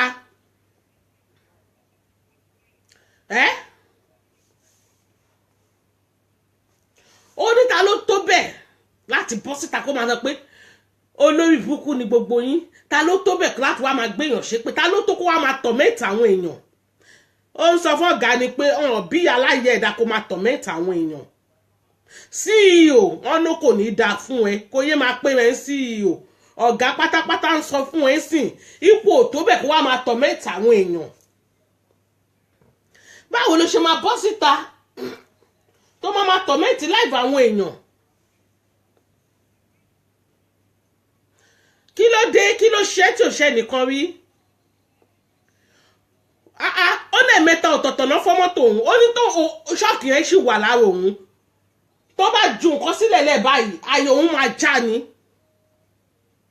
òun máa pàṣẹ fún yẹn nígbàṣẹ tó òun pa ó ní stop the fuckery ta ni yín CEO who are you ó lò jẹ́ nǹkan kan ó ní bastard ní ẹ́ ó ní tó ń bá ń sọ̀rọ̀ kó gbé ẹnu ẹ̀ dákẹ́ CEO mo máa bò nígbà tó máa jáde lénìí Facebook máa lànà àṣé ò tiẹ̀ le àṣéwọ náà mọ àwọn tó ń kọjú sí ìyálàyà gbogbo wọn àti ìṣètò èyí tó ti bọ́ síta ó lè ṣì eléte kinní kan ó wà lè búdọ̀ káàsì ojúgbà mi ti fún ẹ CEO olóhùn ojúgbà mi ti fún ẹ olórí ìbú CEO ẹ jẹ́ n tú àṣírí ẹ̀ fún yín ṣebí lọ́jọ́ kìíní àná ó bọ́ sórí social media pé òun ò lè ṣiṣẹ́ ẹbí léèrè sí péṣẹ́ wo ló ń ṣe ẹbí léèrè 2 years ọwọ́ ẹ̀ ti fẹ́ tán olórí ìbú ó yá ń lọ de pampers fáwọn arúgbó torí kán lè bá àrínú 2 years ọwọ́ ẹ̀ tẹ́rí ẹ̀ lẹ́ṣẹ̀ máa ń rí tó máa ń rìn káàkiri lórí fíìdì tó máa náà ń ṣe jogging wèrè ó rí pé 2 years ti fẹ́ tán tóun ò bá ṣiṣẹ́ máa jòun padà sílé wèrè tí ń lọ kó gbé arúgbó ó ti ń lọ de pampers fún ẹbọra olòṣì ọ̀lẹ alápastélẹ̀sì torí ẹ̀ lẹ́ṣẹ̀ máa rí lórí fíìdì tó máa sáré kiri bí ìgbóná ọ̀gá ẹ̀ ń pàṣẹ fún ẹ ọ̀dẹ̀ bí ẹ dá kó bọ́ síta kó wá challenge nǹkan tó sọ bí ẹ dá kó bọ́ síta kó wá challenge nǹkan tí dọ́kásì bọ́ọ̀sì ń wí torí lórí gbogbo orí burúkú tó tiẹ̀ ṣe lẹ́nu òun wà disappointed ó ní gbogbo òṣì tó ṣe lẹ́nu òun wà disappointed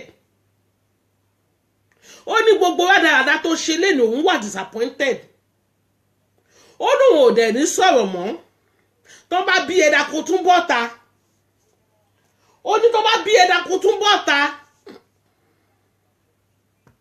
ó ní gbogbo all over the world ló disappoint ó ní common sense ayé mi tèmi bá mi ó ní tíyàn bá ga gọlọṣọ bí òpó iná bí òpó wáyà tí ò nọ́gbọ́n dọ́kásì ọmọ àlè ọmọkọ́mọ Nàìjíríà limited odidi CEO ló ń sọ̀rọ̀ sí báyìí wọnú ọlọ́run mà ṣe tó yìí ìyáláyà gbogbo wọn ò mà ṣe tó yìí tí bọ́ọ̀sì tí tálántolo tó ti fò síta tó ti ń bú wọn ebú yẹn ẹ̀yin ò rí pé ebú yẹn kira olórí burúkú ga bí òpó náà kò ní common sense ayé mi tèmi bá mi Àbíkẹ́ pẹ̀lẹ́ lọ́ máa mú mi sí ìyẹn náà tó àwáwí tó náà fẹ́ dáhùn ẹ́sà bọ́ọ̀dù ló fẹ́ fèsì olórí ìbú wo bọ́mọnú ẹ̀ tó ṣe ń fi ẹ́ pa wo bọ́mọnú ẹ̀ ṣe ń fi ẹ́ pa lórí social media olòṣì agoro orí nàgbọ̀n bí okùn bàǹtẹ́ ó tán wọn ní bó ṣe ga tó kò sí ọpọlọ kankan ní ọpọlọ ẹ ọpọlọ èèrà ló wà ń bẹ ọpọlọ ọdín torí ẹ̀ náà ló ṣe máa ń misbehave lọ every time torí ẹ̀ náà ló ṣe máa ń wá rojú ló ṣe máa ń ṣe bí wèrè torí ẹ̀ náà ló ṣe máa ń ṣe bí ọmọ àlè ó ṣe bọ́ síta kó wá challenge ẹ̀ olórí ibú ó dàbí ọ̀pá àrèké ó ní dọ́kásì ń sọ fún ẹyẹ pé tó bá bí ẹ dá kó challenge òun ó ní lòṣì ó gàgà òṣì ó gàgà àrànù ó ga kò ní làákàyè ó ga kò ní sense kò ní common sense kò parọ́ mọ́ dọ́kásì lọ̀gá gbogbo yín sẹ́ẹ̀ ọmọ yẹn bá dẹ́ẹ̀sì ó sọ fún ẹ with authority Àbíkẹ́ ó ní tó bá jáde lẹ́ẹ̀kan òun máa jáde ní 20 times ó ní tó bá jáde lẹ́ẹ̀kan òun á jáde 100 times ọmọ I can't wait ẹ jẹ́ máa ṣe press up mi ò lè wait kí ọjọ́ yìí wáyé mi ò lè wait kí àwọn bọ́ọ̀sì méjèèjì kan lárí mọ́ra wọn I can't wait ọlọ́run ẹ sábọ̀dù bá mi ṣe bẹ́ẹ̀ ọlọ́run ẹ sábọ̀dù jẹ́ kán lárí mọ́ra wọn jẹ́ kán para wọn kí ló kàrọ̀ lẹ́rìn ọmọ mi ò lè rí mi ò lè wait kí nǹkan báyìí ṣẹlẹ̀ ó tún challenge ẹ̀ táná bídà tó máa challenge Àbíkẹ́ irú ènìyàn ti bọ́ síta á ti máa tú bí ejò á tún máa ṣe bí wèrè bí ipò nìkan lọ́lọ́ náà gbélé ayé lọ́wọ́ ọmọdé ká sì yẹ ọmọ kọ́mọ ní o ọmọ burúkú ọmọ mi kọ́ ọmọ àlè ọmọ mi kọ́ ọmọ rádaràda ọmọ mi kọ́ ó tún sọ fún pólòṣì orí náà gbọ̀nàgbọ̀n bí ọ̀pá aná ó ga kò ní yè ó ga kò ní sense ó ní tó bá bí ẹ̀dá kó jáde fún òun á jáde fún ẹ ní 20 times èmi gan mọ̀ pé mi ò gbé bó ṣe ń sọ̀rọ̀ lálẹ́ yìí èmi gan mọ̀ pọ̀ bí aláya ẹ̀dá mo dìídì ìwòṣù ẹ̀ nípò òkè ó máa bọ́ síta ó máa sọ̀rọ̀ àṣẹ olórí burúkú ni ẹ́ àṣẹ wèrè náà nàgà àṣẹ ò tiẹ̀ lé ọmọ ẹni gbogbo yín lẹ̀ ń ṣoògùn ó ní wọ́gun oṣoògùn ju pààrà lọ ọwọ́ kọ̀ọ̀kan wọ́ ni ọwọ́ tiẹ̀ ju tiẹ̀ lọ ni àṣẹ ò tiẹ̀ lé wàá máa kilẹ̀ mọ́ gbogbo àwọn èèyàn ìjọ tíyàn bá ti ń ṣe wèrè ó gbọ́dọ̀ rẹ̀ ń tó ju tiẹ̀ lọ wèrè leléyìí eléyìí sọ fún ẹ pé ìyá ẹ ẹ̀mí ò gbé òun á dé gbogbo ọpọlọ ẹ mọ́nú odó wàá gba ìjà rẹ ìyáǹdí àgbà àwọn tó ń ṣe fún ọ náà ajé ó máa júṣe fún wọn mo gbà ládùúrà pé jọ́tà síbi gbogbo yín máa tú báyẹn máa ya wèrè ni torí wèrè tí Bukky Òrí ṣe lọ́jọ́ kìíní àná tẹ́ẹ̀rí yà mo sì ń bá yín gbà ládùúrà pé kò sígbà tọ́rọ̀ yín ò ní kángun sí wèrè kò sígbà táṣìírí yín ò ní tú tẹ́ẹ̀ ní ṣẹ̀sín ìyáǹdí àgbà ló ń kọ̀máǹdì yìí o wo bó ṣe ń kọ̀máǹdì Àbíkẹ́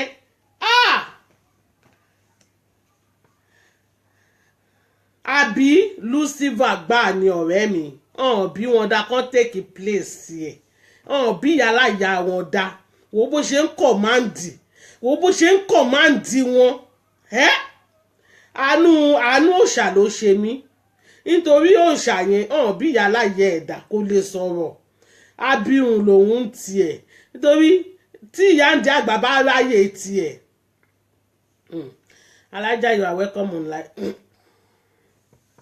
tí ìyáǹdí àgbà tó bá ráyè tiẹ̀ á fi ṣẹ̀sín láyé ó máa gbọ́ lọ́run àbòsí tó ṣe lọ́jọ́ kìíní àná tó ṣe ní ọ̀dọ̀ kílẹ̀ tí ń pè ọ̀dọ̀ Wọnúọlá ṣọmọ pé ó búdọ̀ káàsì lọ́dọ̀ Wọnúọlá àsìkò gbà tó máa jẹ gbogbo ìyá ẹ̀ ló dé yìí àsìkò ìyá ẹ̀ òun ló dé yìí yóò mọ̀ pé ó ṣẹ̀sín lọ́jọ́ kìíní àná ó bu oná òbu tó ná ọmọ mi polo rọ́kẹ̀tì ọmọ polo d àsìkò gbà tó máa fìwọ́ náà ṣẹ̀sín ló dé yìí ó mọ̀ pé ọmọ yẹn burú gan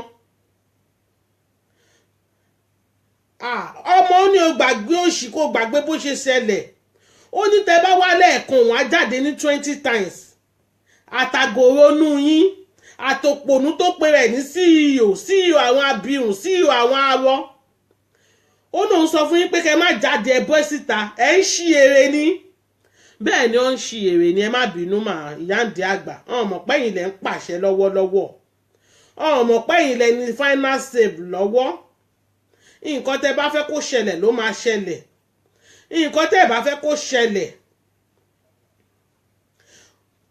kò ní dáa fún yín bẹ́ẹ̀ ṣe ń flagi kí ló ń ṣe yín tẹ̀ ń flagi boss ó ní ẹ̀ lè pohùn má gogo lẹ́nu òun á sọ tẹnu òun olóṣì ni kí ló dé tẹ̀ fẹ́ kó fi yín ṣẹ̀sìn ìkan lára àwọn ọmọ tiẹ̀ àǹtí àṣìṣà ẹ kalẹ̀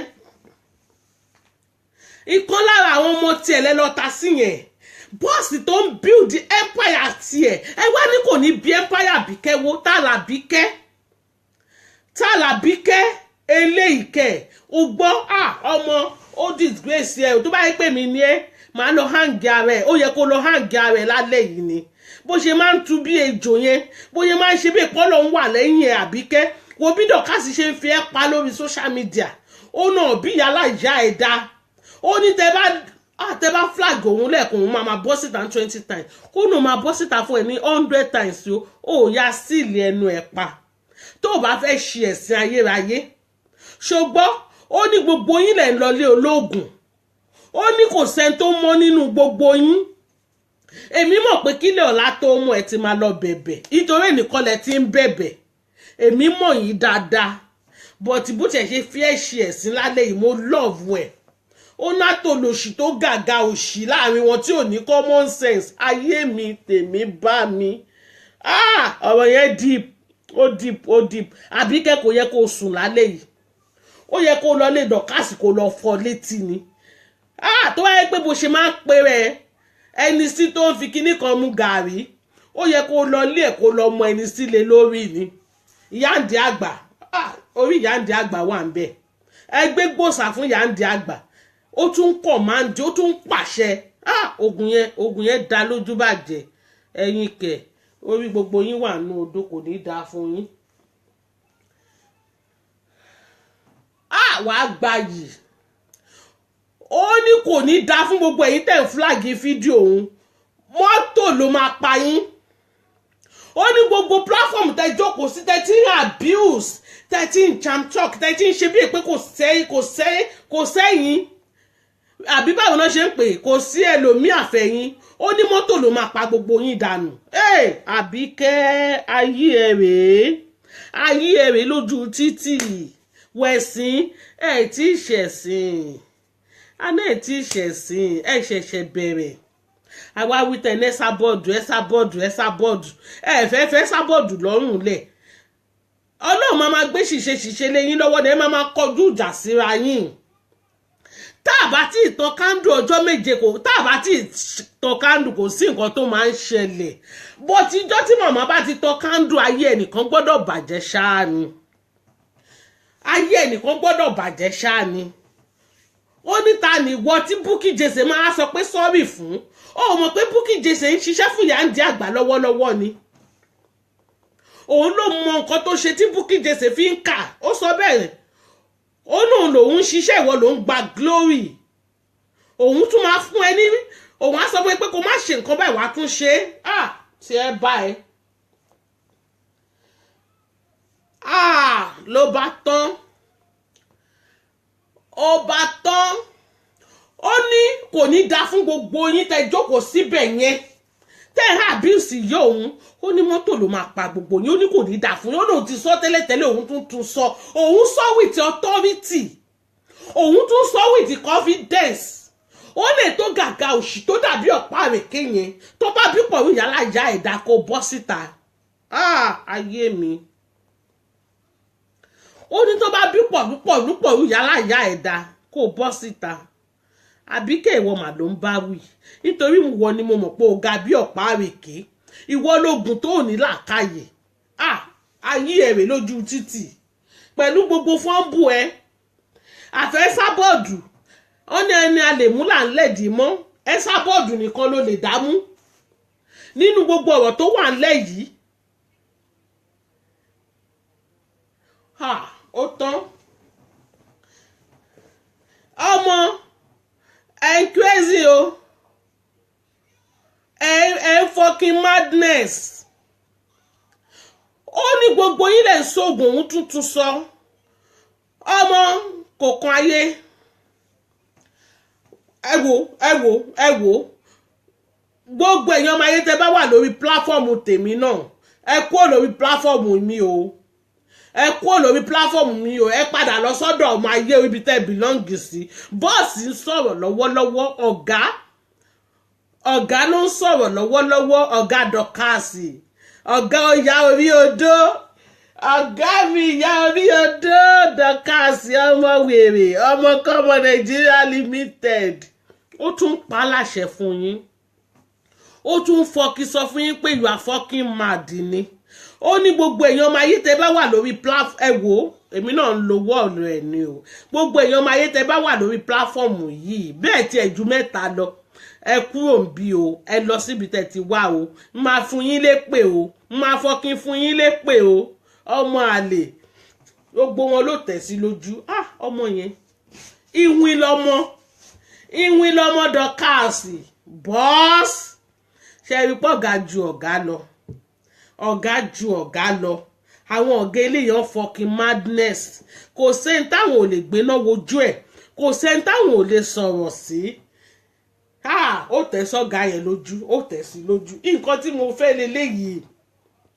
Mo fucking like ẹ̀ pa ni. ó tẹ̀ sí lójú anyhow ó ṣe báṣabàṣa ó báǹsì ẹ̀ ó fucking bastard ó bùyà ẹ̀ ó gbé ṣépè ó gbé gbogbo àwọn ọmọ ayé gan ó gbé gbogbo wọn ṣépè ó ní ẹ fucking kúrò lórí platform òun àbó lórí burúkú làwọn eléyìí ni ayé mi o ọmọ rèé o ọmọ òòṣà lèmi tiẹ̀ fẹ́ kó bẹ́ mi fèsì ṣì bá mi ṣe fọ̀gá ẹ lẹ́nu bá mi fèsì òòṣà ti bú ẹjọ́ yẹn jọ bá mi ṣe ṣégè mẹ́tàlá fún ọmọ olórí burúkú tó ń jan tọ́ọ̀kì yẹn mi ò tí ì parí story ẹ̀ mi ò tí ì parí ẹ̀ mo ṣe ń padà bọ̀ òòṣà mi ò fẹ́ dánmọ́pọ̀ máàsì jẹ́ ń parí ti Dorkas ló ní platform yìí lálẹ́ Dorkas ló ní ọ̀gá ó ná gbádé fún olórí ẹni lọ́wọ́lọ́wọ́ Dorkas ló ń ṣe kí ni òun ló ń fọ́ kiri ẹni lọ́wọ́lọ́wọ́ wo bó ṣe ń tẹ̀ sí bọ́ọ̀sì yín lójú ẹni tí wọ́n ń gbé báàgì ẹ̀ òòṣà ẹni tí wọ́n ń ṣọmọ ọ̀dọ̀ lọ́dọ̀ ẹ̀ wo bí Dorkas ṣe ń tẹ̀ sí lójú ó ṣe sọ̀rọ̀ tó bá mọ̀ pé tòótọ́ máa lè ní ẹ́ ọmọ rádaràda ọmọ játijàti ọmọ tó rí kúńtà bí èrè àkànmọ́lẹ̀ ó ṣe bọ́ síta kó wá bá Dorkas báyé ò bá ní bàjẹ́ tílé ayé ò bá ní ta ó ní kẹ́ má tọ́ṣì Bukky òun lòun sì ń kọ̀ǹtró wọn lọ́wọ́lọ́wọ́ ó sì ń kọ̀ǹtró lọ́wọ́lọ́wọ́ nítorí ara kan nínú àwọn ọmọ ogun ẹ̀ ní Bukky jẹ́ ìkan lára àwọn ọmọ ogun tó ń lò lọ́wọ́lọ́wọ́ ní Bukky jèsè jẹ́nsìn ṣọ́tọ̀ àbóṣẹ́kù orí ẹ̀ burú ọ̀gá òṣì ó kàn seek attention ó kàn wà useless olóṣì Facebook ikàn òòṣà Facebook ikàn ó kú dàbí kíkan náà ẹ bọra ó ní gbogbo yín brain yín máa fọ́ṣọ̀ wà bẹ́ẹ̀ orí yín ti dàrú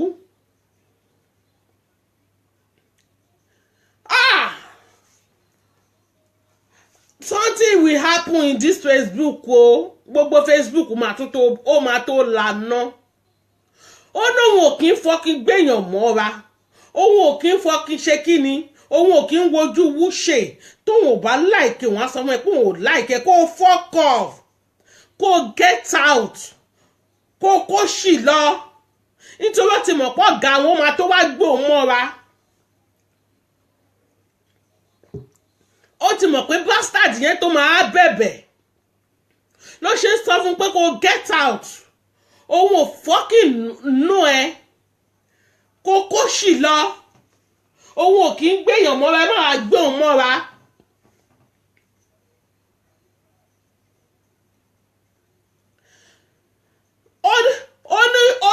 òun ò kí ń gbéyàn mọ́ra òun ò dẹ̀ kí ń ṣe nítorí pé òun bá ẹnìkan jà òun máa gbé ẹ mọ́ra tóun bá ti bá ẹnìkan jà òun máa ń fọwọ́ gún gbogbo lé nímú ni òun ò fẹ́ mọ bí gbogbo yín ṣe fucking dàgbà sí òun ò fẹ́ mọ bẹ́ẹ̀ ṣe fucking tó òun máa tẹ̀ sí gbogbo yín lójú anyhow bẹ́ẹ̀ bá ṣe fẹ́ sí wèrè kúnlẹ̀ ẹjọ́ ẹ jẹ́ ń gbé kọ́ìn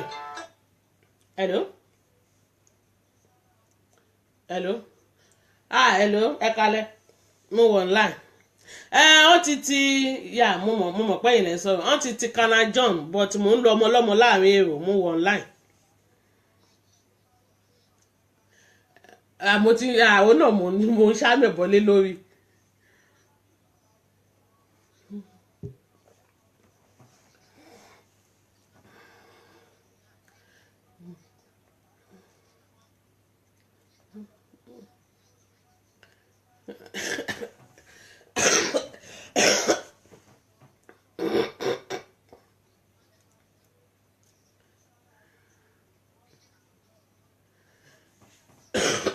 Okay.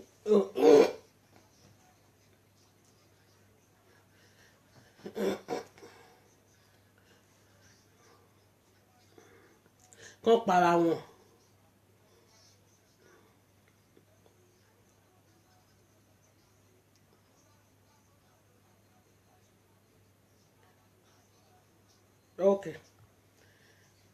Okay, later.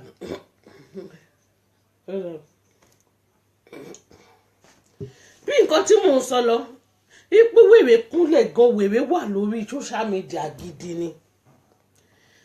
Ẹ wo ẹ̀yin tèmi, wọ́n ti pè mí sákìyèsí. Ẹ jẹ́ kí n gbìyànjú sẹ́gbẹ̀ẹ́ kan náà. Ẹ jẹ́ kí n ṣèfìyẹn sílẹ̀. Ẹ jẹ́ kí n dá Bukky Jesse lóhùn. Bukky eléyìí 1K ẹ̀yin college. Ìwọ sọ lẹ́ni ó ní gbogbo gold táyé ò lò mọ́, ó ní màmá ń lò. Ọmọ, you are fucking mad ni Ọlọ́run. Irú gold yẹn tó bá lọ tà ń sìn, ó mọ iye tó máa jẹ́ ni, ó mọ owó tó máa mú wálé ni. Anamidi ni ẹ́, ṣé òrìn dín láti inú oyún ni? Àbí ńgbà tó délé ayé ló ṣẹ̀ṣẹ̀ rìn dín ni? Torí mi ò understand. Nítorí gold ayé àtijọ́ òun ló ń tà wàràwàrà ń sìn. Tíyàn bá máa tà ń sí, ò mọ iye tó máa jẹ́ ni. Ó mọ iye tó máa jẹ́ ni. Èmi tí mo bẹ sọ̀rọ̀ yìí gan, mo ní gold ńlé mi ò lò mọ́. Nítorí pàǹdà náà ń lò ń sìn. But tó bá fẹ́ ta gold yẹn, ó mọ iye tó máa mú wálé fún ẹni. Àwa wí tó níyà rẹ̀ mi ti lórú ẹ̀. Ìbò nìyẹ́ ẹ̀ ti fẹ́ rírù yẹn lò kó tó kú. Ọmọ ẹ kó ṣì lọ. Ẹ yé máa sọ̀rọ̀ bí àrìndìn. Olùsí ó tún ń pe ewé nà pampa, ewé nà pumpun, ṣó tún ń búra ẹ̀ ní dídìrín ọlọ́bẹ̀dé ọ̀dẹ̀ òpònú attention seeker orí Facebook. Fọláṣadé tó ń bú yẹn ò má rí tiẹ̀ rò. Ó sọ pé ó máa ṣẹ̀sín, ó pè wọlé pé ó máa ṣẹ̀sín. Ó máa ṣẹ̀sín náà. Gbogbo yẹn máa ṣẹ̀sín, máa ṣẹlẹ́yà. Àwa ń dúró, àwa wà ń bí. Mi ò lè wait kí n rẹ́lẹ́yà yín lórí social media. I can't wait kí n rí báyé yín ṣe máa bàjẹ́ tó. I can't wait. Mi ò lè wait káyé yín kó polúkúmuṣu kọ́nà fi ń ṣe ẹ̀sìn. Ṣèbẹ́ Sábọ̀dù lẹ sọ pé ó máa ṣẹ̀sìn. Káwá wẹ́n tó máa ṣẹ̀sìn náà àwọn méjèèjì. Ẹ̀yin olórí burúkú ọmọ àlè yìí. Ìwọ ń tẹ ọ̀rẹ́ ò lè jọ mí lójú. Ìwọ tó yẹ pámìdì ní ẹ́. Gbogbo èèyàn ń sọ̀rọ̀, wọ́n náà ń sọ̀rọ̀. Olòṣì alábẹ́rìnrin tó lọ gbé jáde fún màmá. Alábẹ́rìnrin tó lọ gbé jáde, èyí Kwame yẹn á kàn máa sọ̀rọ̀ bí ọmọ àlè. Ọmọ àlè náà kú ni tẹ́lẹ̀. Nítorí pé tó bá náṣọ àgbà ńlé ni kò ní máa wà bí olórí burúkú. Ó wá dùn nǹkan tíyàn ṣe tán ló fẹ́ pààyàn. Olórí burúkú wá ń bú Ṣadé Ṣítà. Mi ò mọ̀ tó ń jẹ́ Fọláṣadé Ṣítà. I don't know and I don't want to know. Fọláṣadé Eloquenza lè mímọ̀. Ó tún bú Fọláṣadé Eloquenza. Ó ná bóra jẹ̀bi. Ṣé èèyàn ló ní kí wọ́n máa rówó ra kírìmù? Ìwọ táwọ̀ ẹ ṣá, ó ṣá títí débi pé ìwọ̀n orí ẹ̀gán tún ṣá mọ́. Abirùn ọ̀dẹ̀. Ẹ̀yin méjèèjì kan ẹjọ́ ra yín torí ẹ̀yin méjèèjì ẹ̀ ń sọ̀rọ̀ bí ọ̀dẹ̀. Ẹjọ́ dàbí òpònú ni. Ẹ̀yin gbogbo yín ṣẹ́rí gbà mí Zubak nǹkan tó cost òun ló ń lọ yìí. Nǹkan tí Zubak ṣe fún wa yìí kò make sense náà. Ó kàn kó wèrè àtàsíwìn àti gbogbo ẹ̀. Ó da gbogbo wọn sórí social media. Ó da gbogbo wọn sórí Facebook. Ọlọ́run á máa ṣàánú wa. Olòṣì awítọ́ ní gbogbo àwọn tó ń ṣe òun lọ́wọ́ Fọláṣadé Ṣítà. Ó ti lo kádàrá wọn. That's me pé gbogbo àwọn tó ń ṣe tó ń wá ránṣọ lọ́wọ́ tiẹ̀ náà ìwọ náà ti lo star wọn torí ọmọ bàbá aláwo nìwọ gangan fúnra rẹ̀. Sister Esther ìkàlẹ̀ nítorí ọmọ bàbá aláwo nìwọ gangan fúnra rẹ̀. Olórí burúkú ọ̀rọ̀ tí ò kàn ẹ́ ló máa dá sí ẹnu ẹ̀ tó dàbí ìfúrú ẹyẹ yẹn. Bó ṣe máa rú kiri nìyẹn. Ugly bitch. Ọmọ you are fucking mad Ọlọ́run. Ó yẹ kí Fọláṣadé gan kó ṣépè fún gbogbo òdílé ẹ̀ ni. But wọ́n gbọ́dọ̀ máa bọ̀bọ̀ jáwúra. Wọ́n ti mọ̀ pé bastard ni ẹ́. Wọ́n ti mọ̀ pé olóṣì ni ẹ́. Ọmọ àlè ni ẹ́. Ìgbà tán ti gbé wíìgì ọ̀ràn.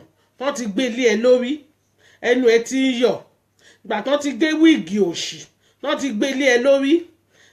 Ẹ tó máa ṣẹ̀sín. Gbogbo yín ẹ tó máa ṣorí burúkú lórí social media yìí. Àwo ò ní ẹ̀sìsì láti wò wọn. Ẹ wo ẹ̀yin tèmi. Ẹ ṣé mo dúpẹ́.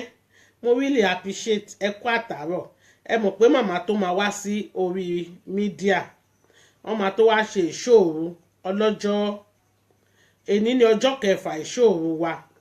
Màmá máa tó bọ́ta. ẹ lọ relax brain yín kẹ́ wá gba blessing. Àṣírí wọn ò tí ì tú, wọ́n sì máa nara wọn lórí social media. Mo sọ fún yín pé 2008 ó tún máa bá dẹ́sì. Ọmọ òfò ní Bukky olórí ibu stupid girl nìkan kọ́, ọmọ òfò, ọmọ rádaràda, ọmọ rédèrèdè, ọmọ tí ò náṣọ rẹ̀ lórí ikọ̀, òun ni Bukky Jesse.